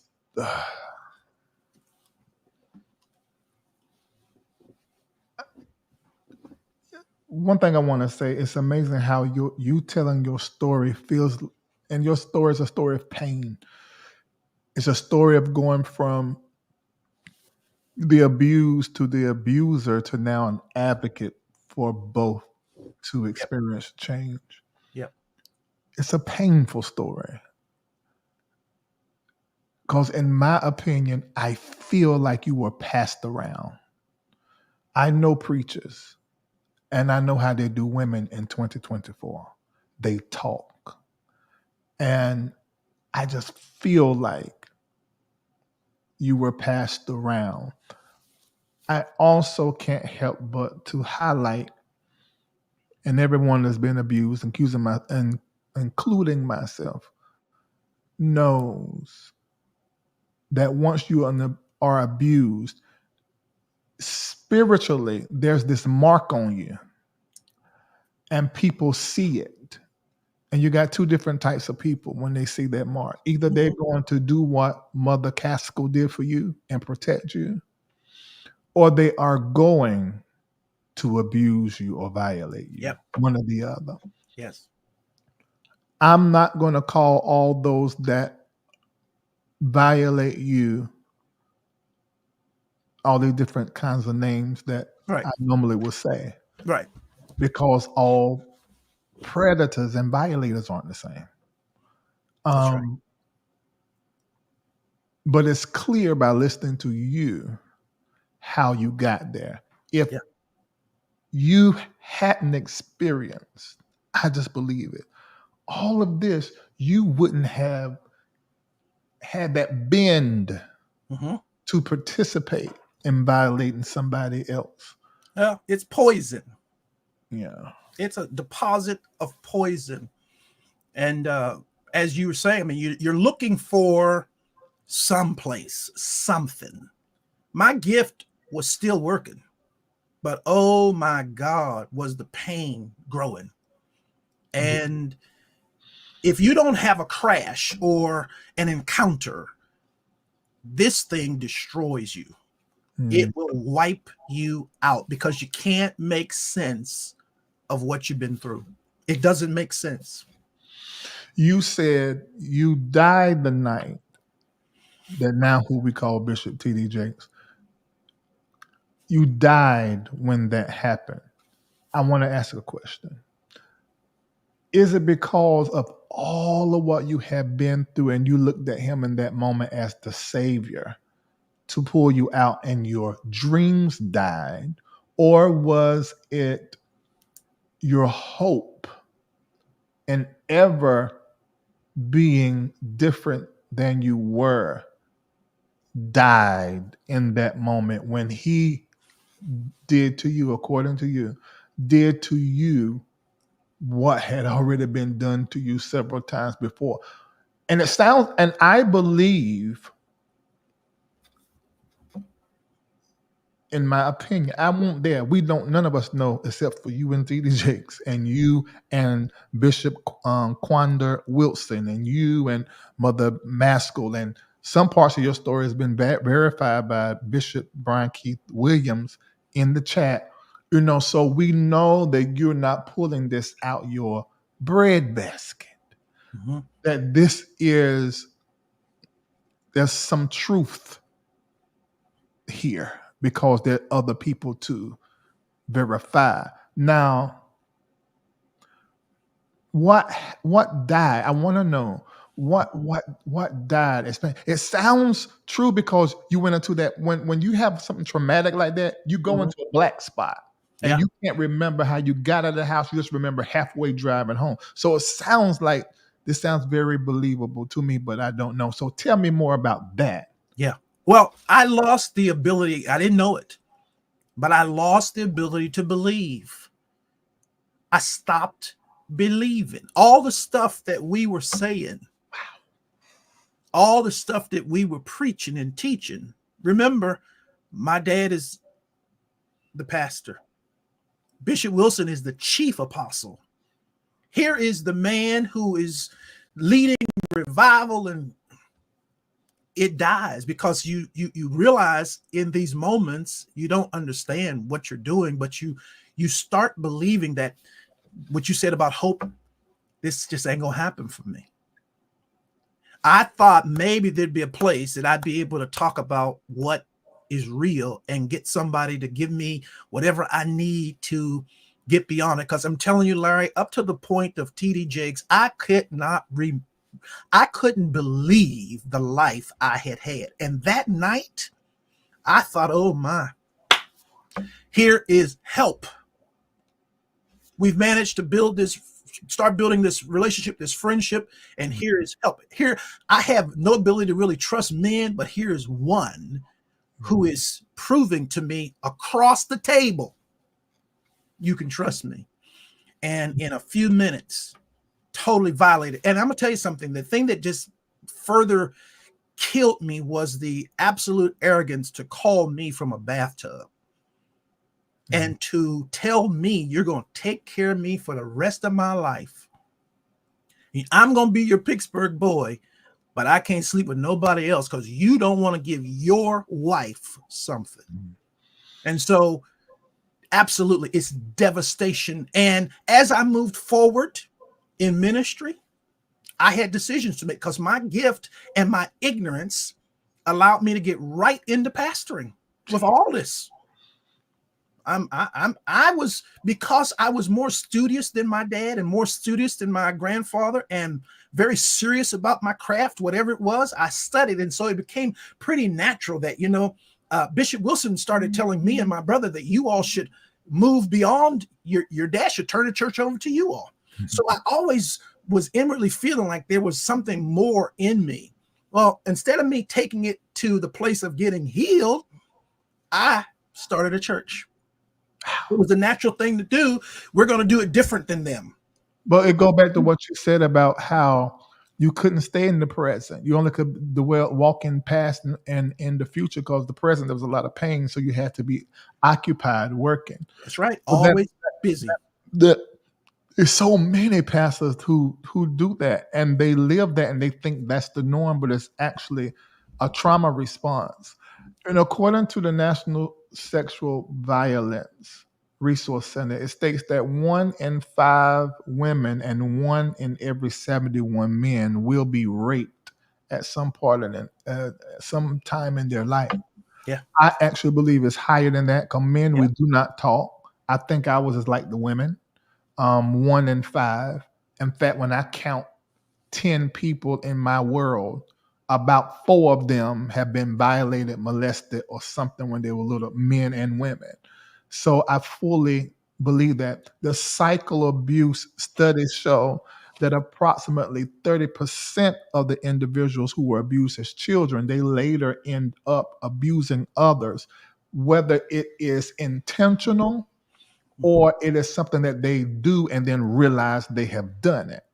So your story just checks a whole lot of boxes for me. And then when you factor in that 70% of those of us who have been abused, especially before the age of 25, had that to happen to us before our brain has finished forming. That's right. So our brain literally forms around the trauma and give us responses, give us desires, give us wants, predilections, predispositions that are all coming out of the trauma that we have experienced. Yeah. So your conversation is literally peeling back all of the fog and all of the cloudiness to see things clearly and talk about them. Yes. I want to say to you, Duane Youngblood, Yes. we need your voice. We need your ministry. We need you to talk. We need you on YouTube all the time. We need you doing all of what you did tonight and just talk, talk, talk, because you're saying stuff that you can't get in the book. This is coming out of your personal walk, prayer life, study, and sitting in whatever you have walked through and exhausting all of the wisdom, and you just giving it out to us. And Yes. I want to say thank you for that. Absolutely. You're welcome. Absolutely. Now, after the Jakes thing, how did life look for you then? You told us about the 2002 situation. You told us about, I think it was 2007, the 15-year-old and the 7-year-old, the talking and the exchanges. What did you do after the Jakes? Were there other instances where other bishops and other pastors? Talk to me about that. Yeah. So after I started pastoring, I had to make a decision. Where was my church? Because I just felt our church had to be in an organization. And so we were in Great Emmanuel under Quanda Wilson. I was doing everything inside me to stay. And at the time, our church organization used to host something called Pentecost. And I went. And I was sitting on the second row, and our chief apostle, Quanda Wilson, is up preaching. My dad and Bishop Wade Jones are sitting in the pulpit. And when Quanda Wilson saw me, he started preaching on Absalom. And I sat there, the most uncomfortable, out of the corner of my eye. I'm watching my dad and Bishop Jones elbowing each other. And I was so angry that they would take this time to, in essence, say that I was a son who had turned on his father. I recall after I had left and started the church, Bishop Jones called me and told me that my dad had told him that I had left and took some of the young people with me. And I drove to his home and sat there in tears telling him I would never do anything to hurt my father. It was no plan. I had no idea that they were going to leave, and I didn't. I had no idea what people had planned. They had written their letters. I had no idea. But when that happened and I went to Pentecost and they did that, I knew I couldn't stay in Greater Emmanuel. So the only thing that I knew was that a few years prior, another person named Bishop Sherman Watkins, who's also in Columbus, Ohio, had left Greater Emmanuel and started his own organization. Now, Sherman Watkins is the light-skinned man with the gray beard who wear the loud suits that Jake sort of used to emulate. I think he's his spiritual father, and they're over higher ground assemblies. Correct. And so that was the detriment for me in considering going, because Bishop Jakes was the vice bishop. So I knew that if I joined Higher Ground, I was going to end up seeing and having to deal with him on some level again. But inwardly, I knew I couldn't stay. And everything in me at that time in the area of knowledge, I didn't know nothing about being independent, or that just seemed so wrong. So I decided that I would call Bishop Watkins, and I did, and talked to him about wanting to join the organization. And he invited me to his home to have a talk about it. And I went up to his home, and after being there for a very little bit, he said, come on, let's go to the jacuzzi. And he has a very nice home, much better in later years than it was at that time. He was still in the process of continuously adding to it. But we went into his garage where he had the jacuzzi and had it all decorated, and he cut all the lights off, and we got in the jacuzzi. And I immediately, again, this great fear came over me. And he said to me, which was so comforting, he said, son, don't worry. I know what you've been through, and I'm not going to do anything like that to you. And I was so shaken, but so at peace. All of my antennas, I had a little fear in me, but antennas began to come down. And in a discourse of time over time, I told Bishop Watkins what Bishop Jakes had done. Okay. And I told him that I just can't connect with him. Unbeknownst to me, Bishop Watkins contacted Bishop Jakes. Now I'm giving Bishop Watkins the way he explained it to me. He contacted Bishop Jakes and told him he needed to come to my church and preach for me. Bishop Watkins really wanted us to get things straight, because as time would go along, I was like his assistant, his right hand. I did everything, planning all of the conferences and anything that was going on in the organization. I was helping to put it together. Bishop Jakes was the vice bishop. He's nationally and worldwide known. And so it made sense for these two people in his life to get along. And so I heard what he said, and I said, fine, if you're saying it, I'll have him come. My church was absolutely not going to be a place for T.D. Jakes to come, but he agreed to come to it, and he did. He and his wife came. My church, the only thing we had to do was get him a hotel. He took care of everything else. After the service was over, I took him and his wife to the hotel. We had gotten them a suite. His wife went and climbed in the bed, and she fell asleep. And when she fell asleep, I looked at him and I said, why did you do what you did? And this was what his response was to me. These are words like etched in stone in my brain. He said, my stock was rising, and I would have had sex with anybody at that time. And that was to be my answer. It was to be what was going to be good for me. And I just eventually phased myself out of that room and out of any real good relationship with Bishop Jakes from that point moving forward. So I spent 15 years in Higher Ground, giving everything I had. But in one of the years that I was in Higher Ground, Bishop Watkins' wife passed. And when she passed, people were coming at him from every angle.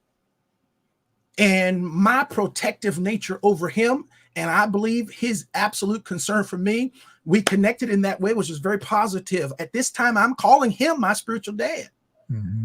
And so I said to him, Bishop, I know the first 2 weeks of August every year is your vacation, and I know Sister Edna is gone. I will go with you on the vacation. And let me just say this as well, so you know, I don't want to paint no picture like I was some holy, then thou perfect guy.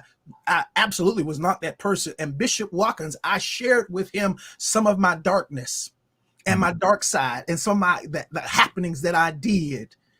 We got very, unfortunately, comfortable talking that nonsense to each other. So, but I do understand it, because he had told you, he had sort of given you such a feeling of security and safety, because he put you in the hot tub with him, and he was not trying to violate you like Absolutely. everybody else. So it makes sense to me that you will be protective over him, that you will give yourself to, and that y'all will have a more than what would be some would consider professional, but more than professional relationship, because Yes. you Yes. sort of trusted him and he Yes. clearly trusted you. Yes. Yeah. Yes. And that year he called me back and he said, Youngblood, you know what? I decided I'm gonna take you with me. Mhm. And I was excited. We were going to go to Miami for a week and then to the Bahamas for a week. So I drove to Columbus and we flew down to Miami, stayed at the Fontainebleau Hotel, which was one of his favorites at the time. And the first night we're there, Bishop Watkins loved to get massages. So the first night we're there, he says, "You want to get a massage?" And this was another thing about him. When you're traveling with him, I travel with him. He's always paying for everything. Just a very giving type person. And so, you want to get a massage? Yes. And we got the person from the hotel gave us both massages. The next night, he said, "You want to get another massage?" I thought it was a lot because I'm like, man, you're spending all this money. But I said, okay. Well, he called and there was no one available. And so he looked at me and he said, "I can give you a massage." And inwardly, I'm very uncomfortable, but I don't think it's about him. I think it's about me. I'm uncomfortable. And eventually I say, okay, take my clothes off, wrap a towel around, lay on the bed. He begins to give a massage. Eventually he says to me, "Turn over." They don't do massages like this in Europe. When you go overseas, he said, when you go overseas. And he started touching my genitals. And I jumped out the bed, threw on my clothes, went down to the beach and walked around for a long time. When I got back, he was very different because he knew something had happened and maybe you're not going to be able to control it because we'd had so many different conversations. And I'm telling you, when we left there and went to the Bahamas, I was in a total different headspace because I now know there is no man in my story that I can trust with me. It got to the point, we talked about 2002 when I committed the essay and 2006 when I got arrested. But in 2005, I made a decision to leave Higher Ground because I wanted something different for myself. I was in a major storm. I talked to Bishop Watkins and told him I'm being investigated. And I eventually wrote him a letter on Halloween that I wanted to leave. And I explained to him why I needed to get out. Well, several things had gone wrong in this whole spiritual father thing, and I was no better spiritual father. But something was wrong because he was on a trip in Vegas in 2004. He got a massage by somebody he said was very attractive, and he said he saved the number for me because he knew I was going out there and all this kind of stuff. So when I was leaving, I shared with him that I just can't keep doing all of this. I was offered to go to Brazil on a private plane on a trip because that's where all the boys are, is what I was told. Mm-hmm. And so I was so sick of myself and knew that the only way something's going to happen positive for me, I got to get away from these folks. And I left. And when I left, they flipped the script and went to my jurisdiction where I was over several pastors in a jurisdiction and told these people some seriously sad things. In February of 2006, they shared it with the entire organization about me. And I got a prophecy that year said to me that 2 men have tried to kill you. They shot you in the head and looked down and thought you were dead. And they left you.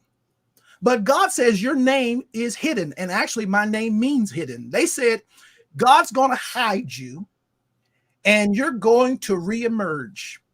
And when you reemerge, these 2 men will still be around. And they're going to see you come back from the dead. Now, I've been 18 years. And I'm certain after what they did back then, they felt that I was dead. But I'm saying this so that everyone can hear me tonight. I have zero desire to get anybody back.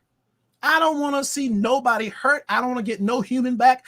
I don't want to see nobody's life destroyed. But I tell you what, I am so glad when I've been in therapy, my therapist said, Duane, this is where you are right now. You are at the place where you need to share your story. Yeah. So many people are going to benefit from you sharing it. People who are right there in a situation right now where this kind of stuff is happening to them, and maybe it's a spiritual father, it's someone in authority, and they're just going on through the motions, and inwardly they're feeling just like so destroyed. You're going to help them, and you're also going to help some of these people who are right there hurting people. They're going to think that these people. This is what I realized: when you're in authority, the reason why people say yes to you is because saying no to you is like saying no to God. God, yeah. And people can't tell God no. So I've got to deal with myself and know how to not cross these lines. And so my story of abuse and being an abuser, it's a story that just was a continuation of a process from 9 years of age all the way through these last 10 years, which have been serious building years. The last 4 years in therapy and the last 1 year, this year, 2024, of really, really, really coming to grips with how do you get out of this? And the way you get out is you got to get back to being present and connected with what's happening in the moment. And I was able to be blessed with this. It didn't start with you book. And I realized, wow, Moses was my father. And you know what? I'm claiming him. I made a mistake because I thought I needed Quanda Wilson, Bishop Jakes, Bishop Watkins. I could have let those men be draping and curtains and anything they wanted to be in my life, but God had already given me everything I needed. Yeah. If I could just look past Moses and see the hand of God saying, I'm the God of Abraham, Isaac, and Jacob. I've sent you something and I don't change my mind. I ain't changing my mind because you got abused. I'm not changing my mind because you messed up. I'm not changing my mind because they dropped you. You broke your leg. No. I change not. I don't change my mind. And so I'm excited tonight. Yeah. I have not known in my lifetime leaders who treated me like I should have been treated, no matter what my story was. But in spite of all of that, God didn't drop me when somebody else did. Absolutely. So I'm excited. I'm excited, as you can tell. Yes. The freedom to tell the truth. That's what I see when I look at you. And I don't feel anything that you said was said with any malice. No. I think, not at all. I think the names that you call was just because they're part of the story. That's my story. Yeah, I don't feel that at all. And you consistently take ownership for the thing or things that you have done. I want to say something though. And I'm pretty sure you have something to say about this. It's easy for us because of just the climate that we're in to say, all right, Quanda Wilson, T.D. Jakes, Sherman Watkins, y'all are all filth, y'all da. But I just feel like they got a story too. That's right. And I think they did what they saw others did. And I want to say this too. And I got to be careful because I have a name calling spirit too.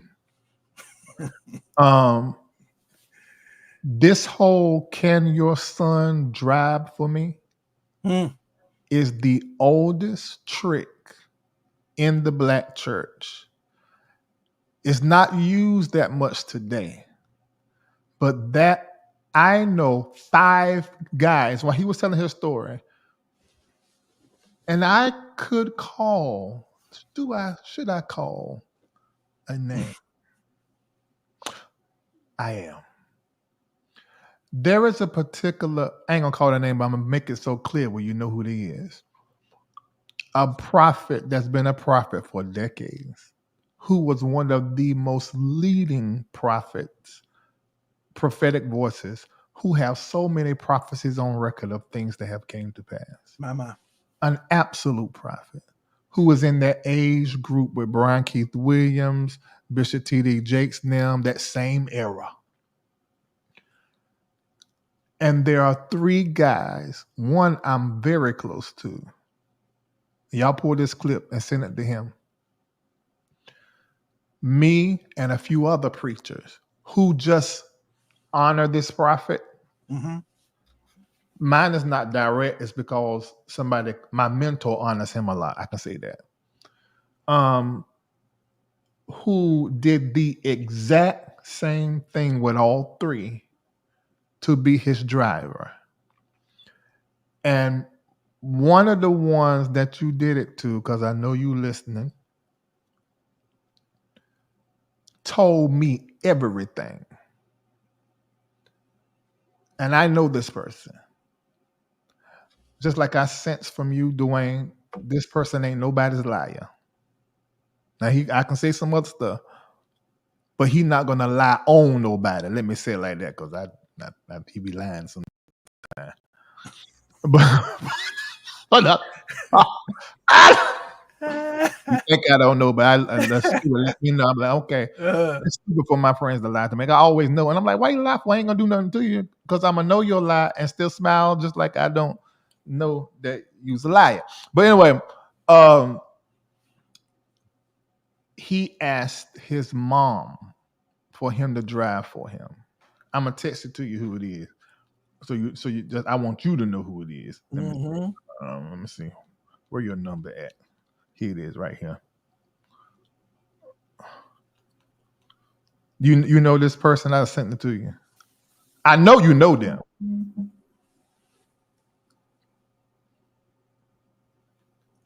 Yes. Okay. Ask his mom to drive for him. He was young. You know, see, they like them young when the body's tight and they got that look. And the same thing. The first day he violated him, he put him in his room. He thought he was in a separate room. Your story is so. That's why those of you in the chat, I know it's like, oh my God, I can't believe it. But for me, and probably for Duane too, we know so many people with the same story. Oh my! And he got him in his room. He didn't know him to be in the room. He did make it. The first time was 2 beds. The next time was the same bed, 1 king. And that time they woke up to him on top of him, grinding, ping tip to ping tip, and came on him, and just left him there. Went back in the bed.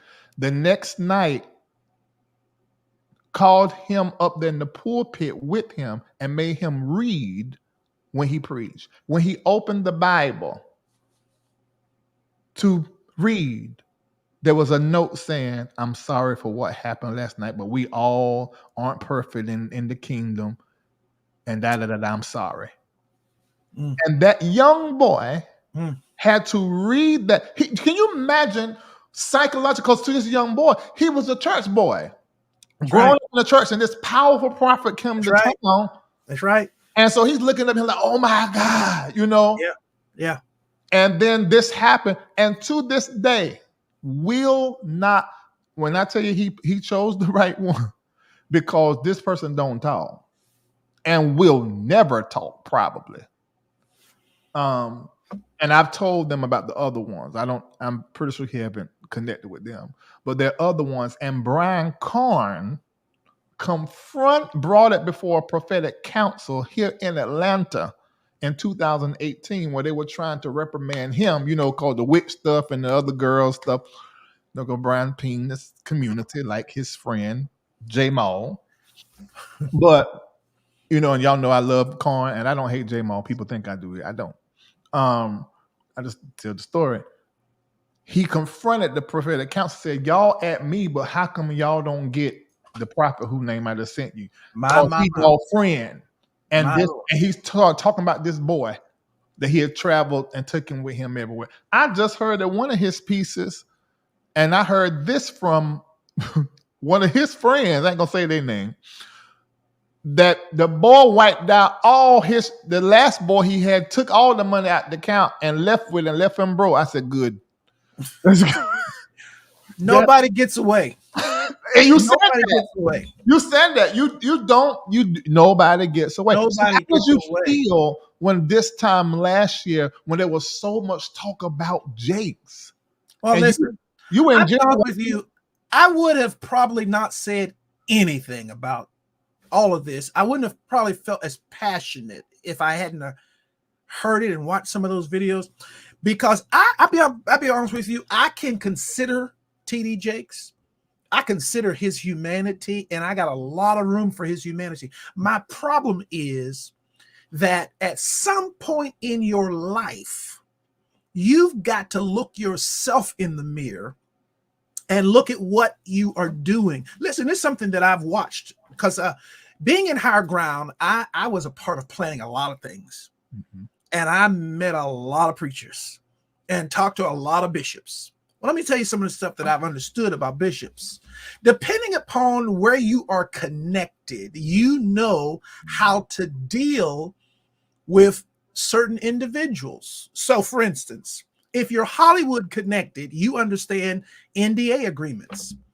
Yes. A lot of preachers don't understand that. And so their stuff gets all out and it be everywhere.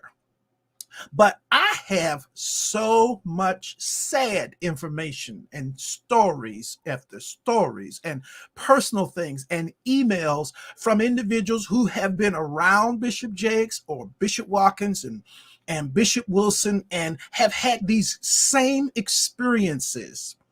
And yet there has not been a moment where you say, all right, let me go get some therapy, get some help for myself. I recall, and I won't share my brother's story, but my brother has his own story.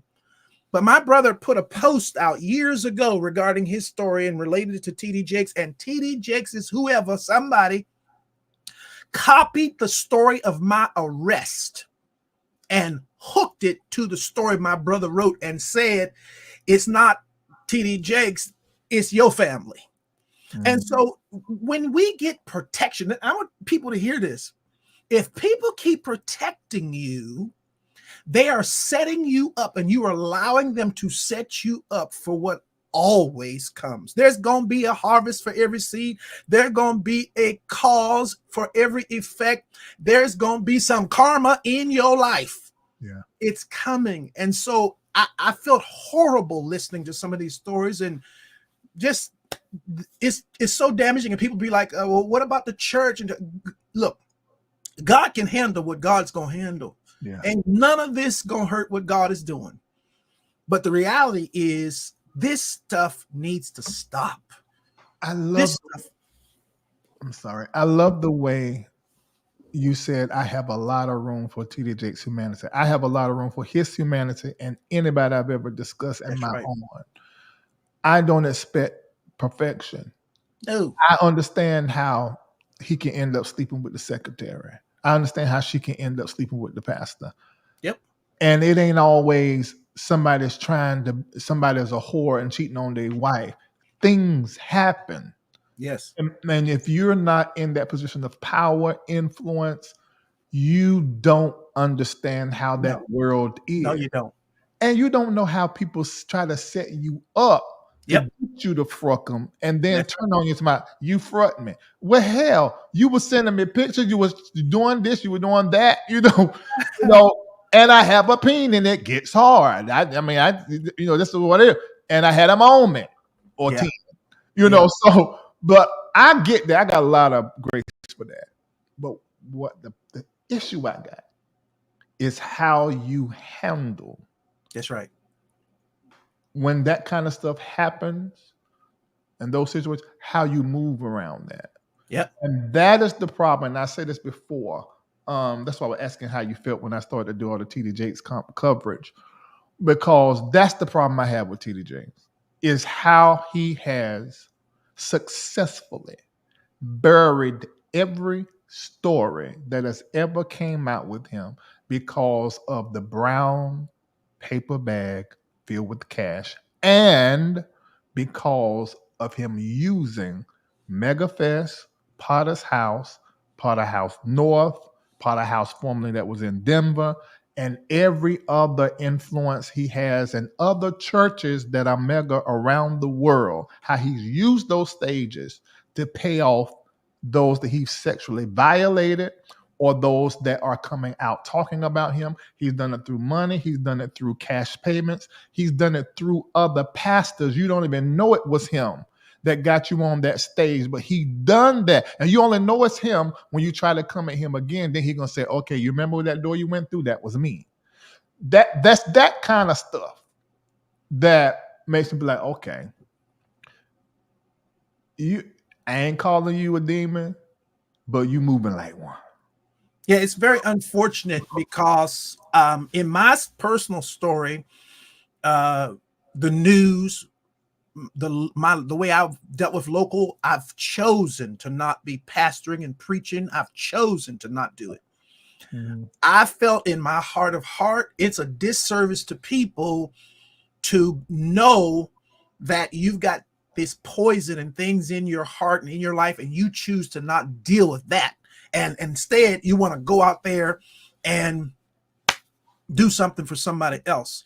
But when I see people who consistently go through everything possible to cover it up, I really don't feel saddened nor sorry concerning whatever comes out of all that. Because unfortunately, I know too many stories and too many casualties.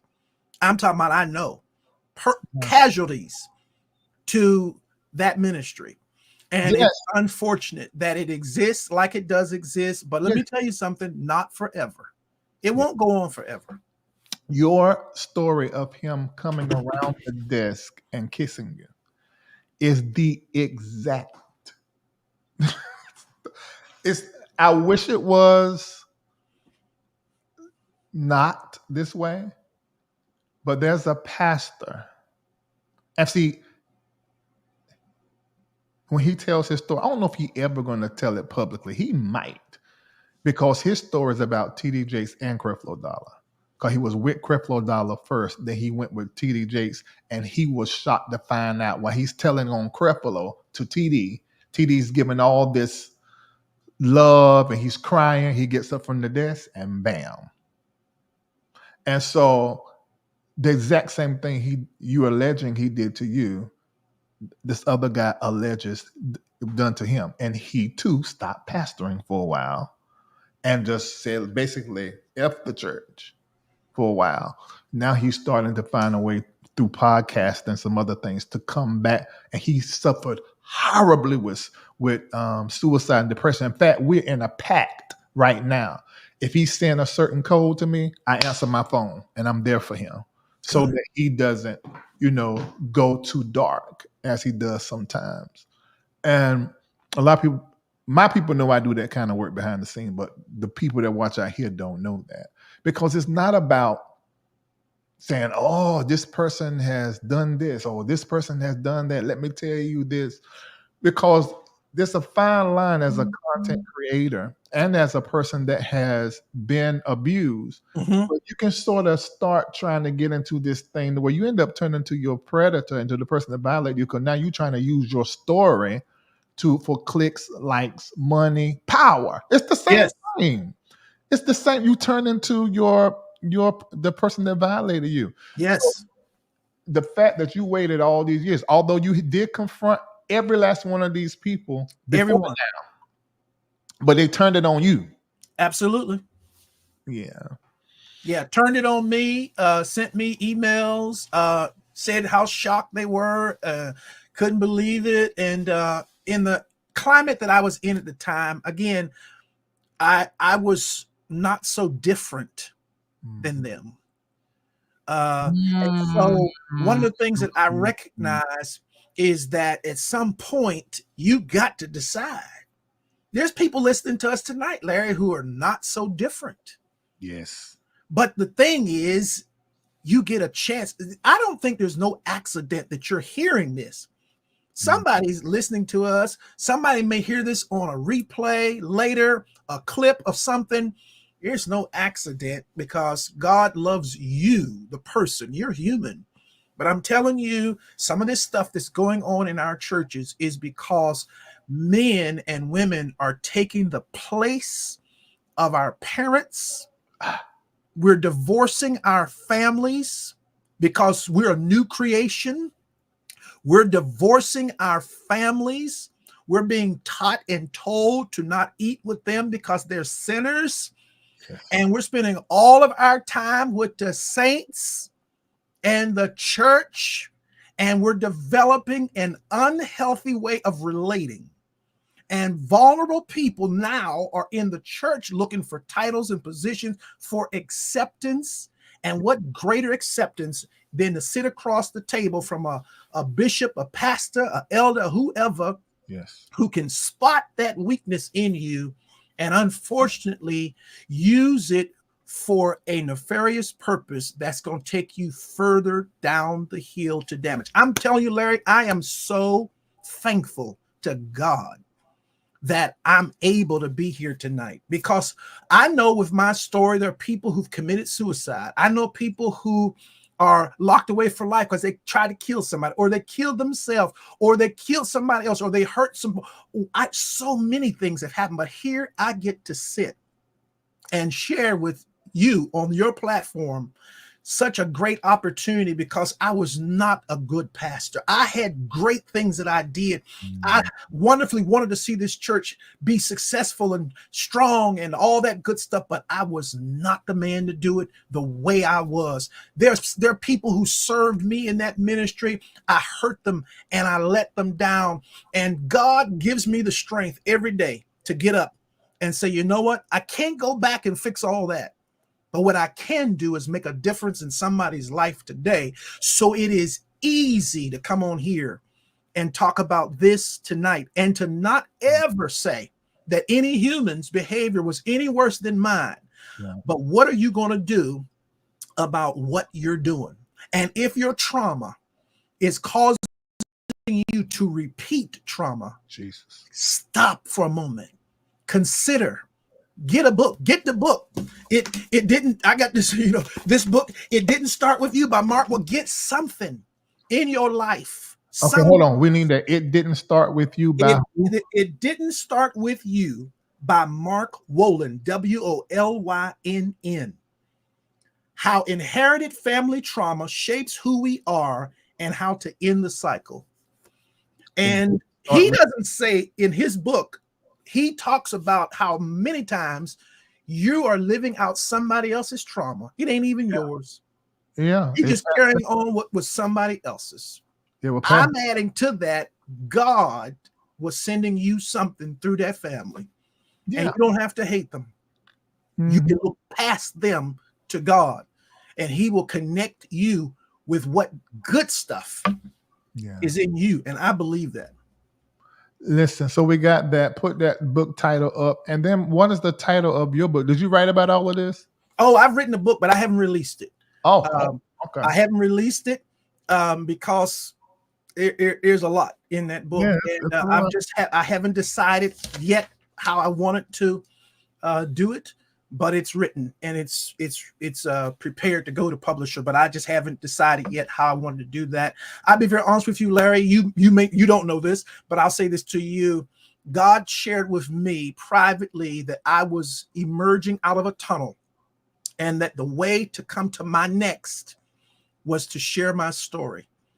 You are a person who have made that possible. I feel 1,000 pounds lighter tonight. And this is exactly what my therapist said would happen.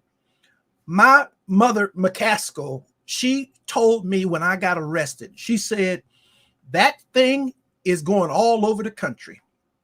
But when God brings you out, it's going to be bigger than this story was about you getting arrested. Yeah. And I can see it. I can see it happening. And I just hope somebody tonight is encouraged to get up. Well, yeah, don't die. Get up. We want to help somebody tonight. For those of you that need some assistance and you don't have any money, I want everybody to put this in the chat so nobody misses this. And this is coming from one of the contractors of the MBN network, who is also a therapist. It's called Open Path, and put this link in there, openpathcollective.org. This is an organization for those who may struggle financially to get services. So you can go to this website and you can begin to look for some help, and it will help you find help in your area or either online. It's openpathcollective.org. And that's from the National Institute of Mental Health. Then that's from the Open Path Collective. Then the National Institute of Mental Health put this website in there, NIMH.nih.gov. You can go there for resources as well. I'm gonna give you another one. Those of you Substance Abuse and Mental Health Services Administration. Here's a website. SAMH. You come on, you slow. SAMHSA.gov. I got 3 more to give you. I want you to leave here with some resources. I don't want you just think this is just a conversation and there was a little tea drop, but it's not the meaning of this tea is not just for you to just enjoy it. The Loveland Foundation is a therapy fund. This is the lovelandfoundation.org. The lovelandfoundation.org.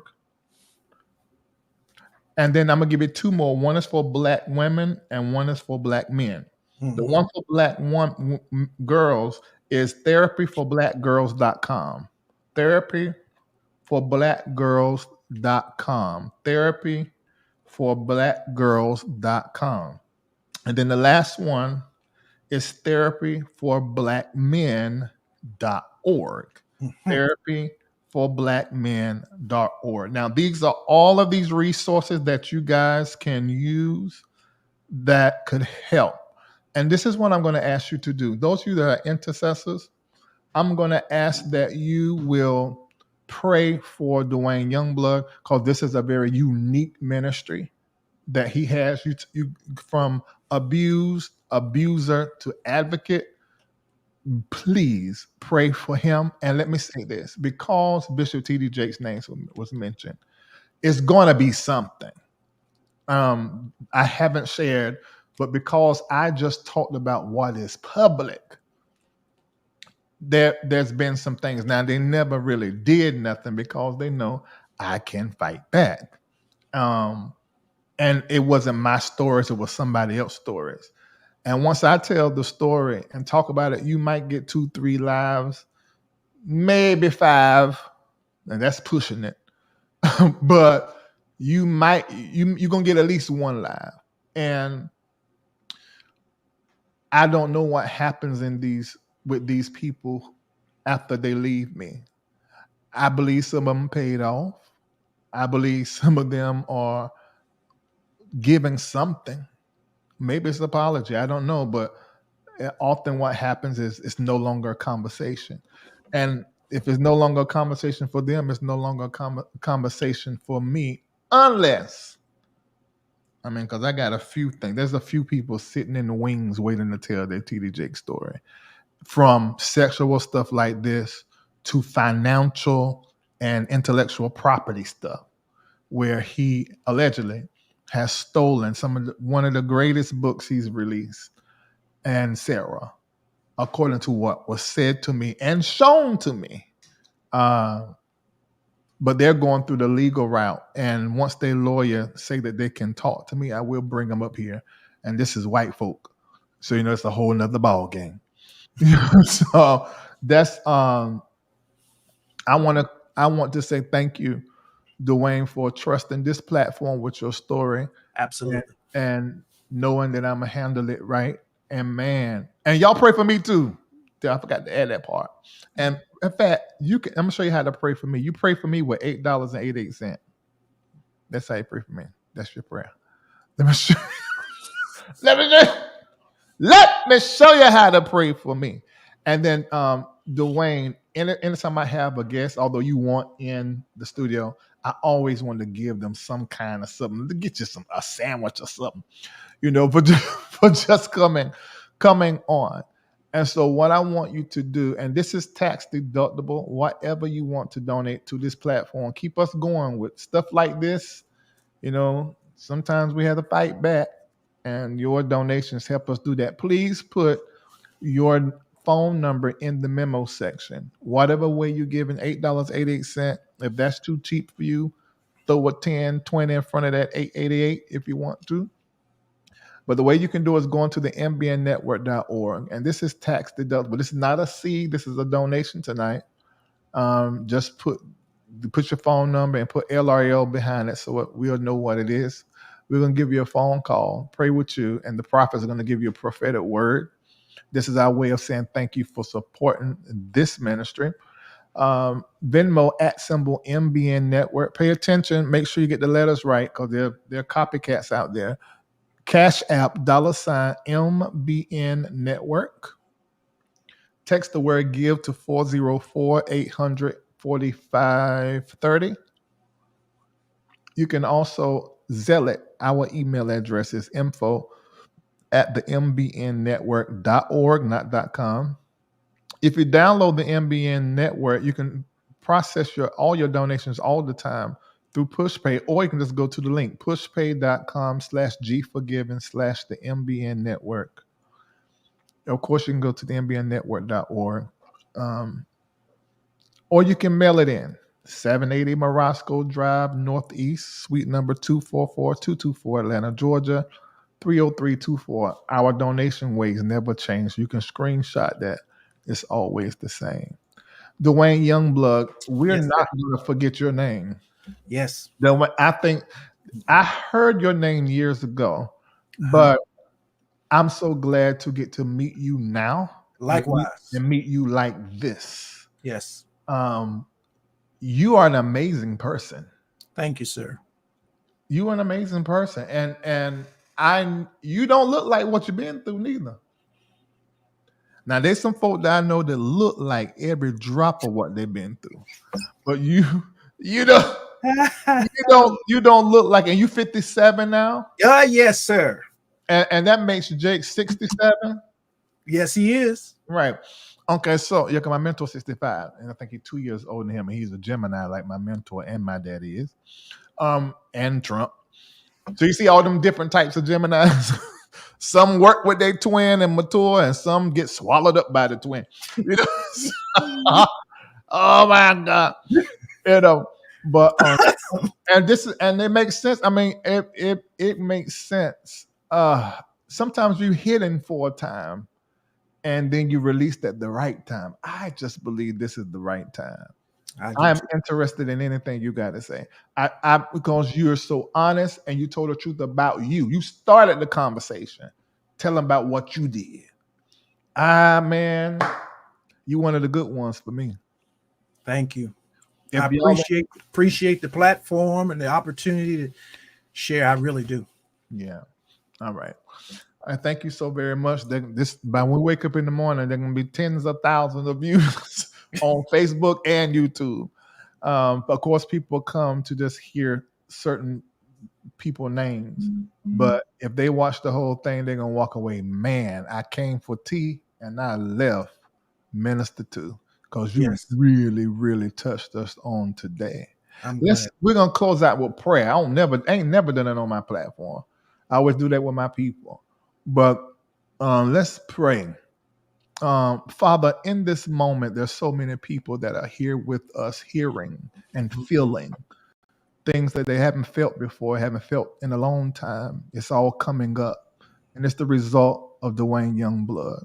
I ask that the same grace that has been upon him to work through it all and to come through it better will come upon each and every person that is listening to us in this moment, that they will be able to walk away from this moment with the tools and the courage, the energy, spirit that they need in order to work through their it. I thank you that they are growing, that they are healing from the trauma and from the fracture, and that they're coming into the knowledge and understanding of their most elevated self, and that they're able to take the unresolved, unhealed, and deal with it and come forth in their divinity. And I thank you that this dynamic, amazing spiritual recovery has happened in the life of the hero. It's Yes. in Jesus' name we pray. Amen. All right. All right. So we're going to see y'all later. Now, tomorrow night in Patreon, we got Bishop Carlton Pearson's only white begotten son. And we're going to be discussing healing from harmful theology only in Patreon. Then on Wednesday, I'm in Patreon, and we are teaching you how to rewire your brain and your thinking. I want to see you there hacking your programming and conditioning, and then understanding, rewiring, and reconditioning your mind. Okay, so meet us Wednesday night in Patreon. And I think what we're going to do, Duane Youngblood, Yes. I'm going to, text me your Zelle. But I want to invite you over to Patreon to have a more candid conversation about the whole aspect of the evolution of your own sexuality, and really dealing with your all of the things that people deal with that they can't say Yes. publicly. I Yes. think you'll be very good in that conversation with I'd be glad. Yeah, and I think it'll be impactful. There's so many things you said tonight that are like just bam. They're gonna be about 10 clips gonna be on IG in the next week from this conversation because it was just amazing. Amazing. All right. Before y'all go to bed, make sure you say a little prayer for both of us and stream. God don't play about me. You hear what I said? He don't All play. right. I'll see you later. Stay right there. All right. Duane, I'm just gonna sign right off. See y'all later. I love you. Bye.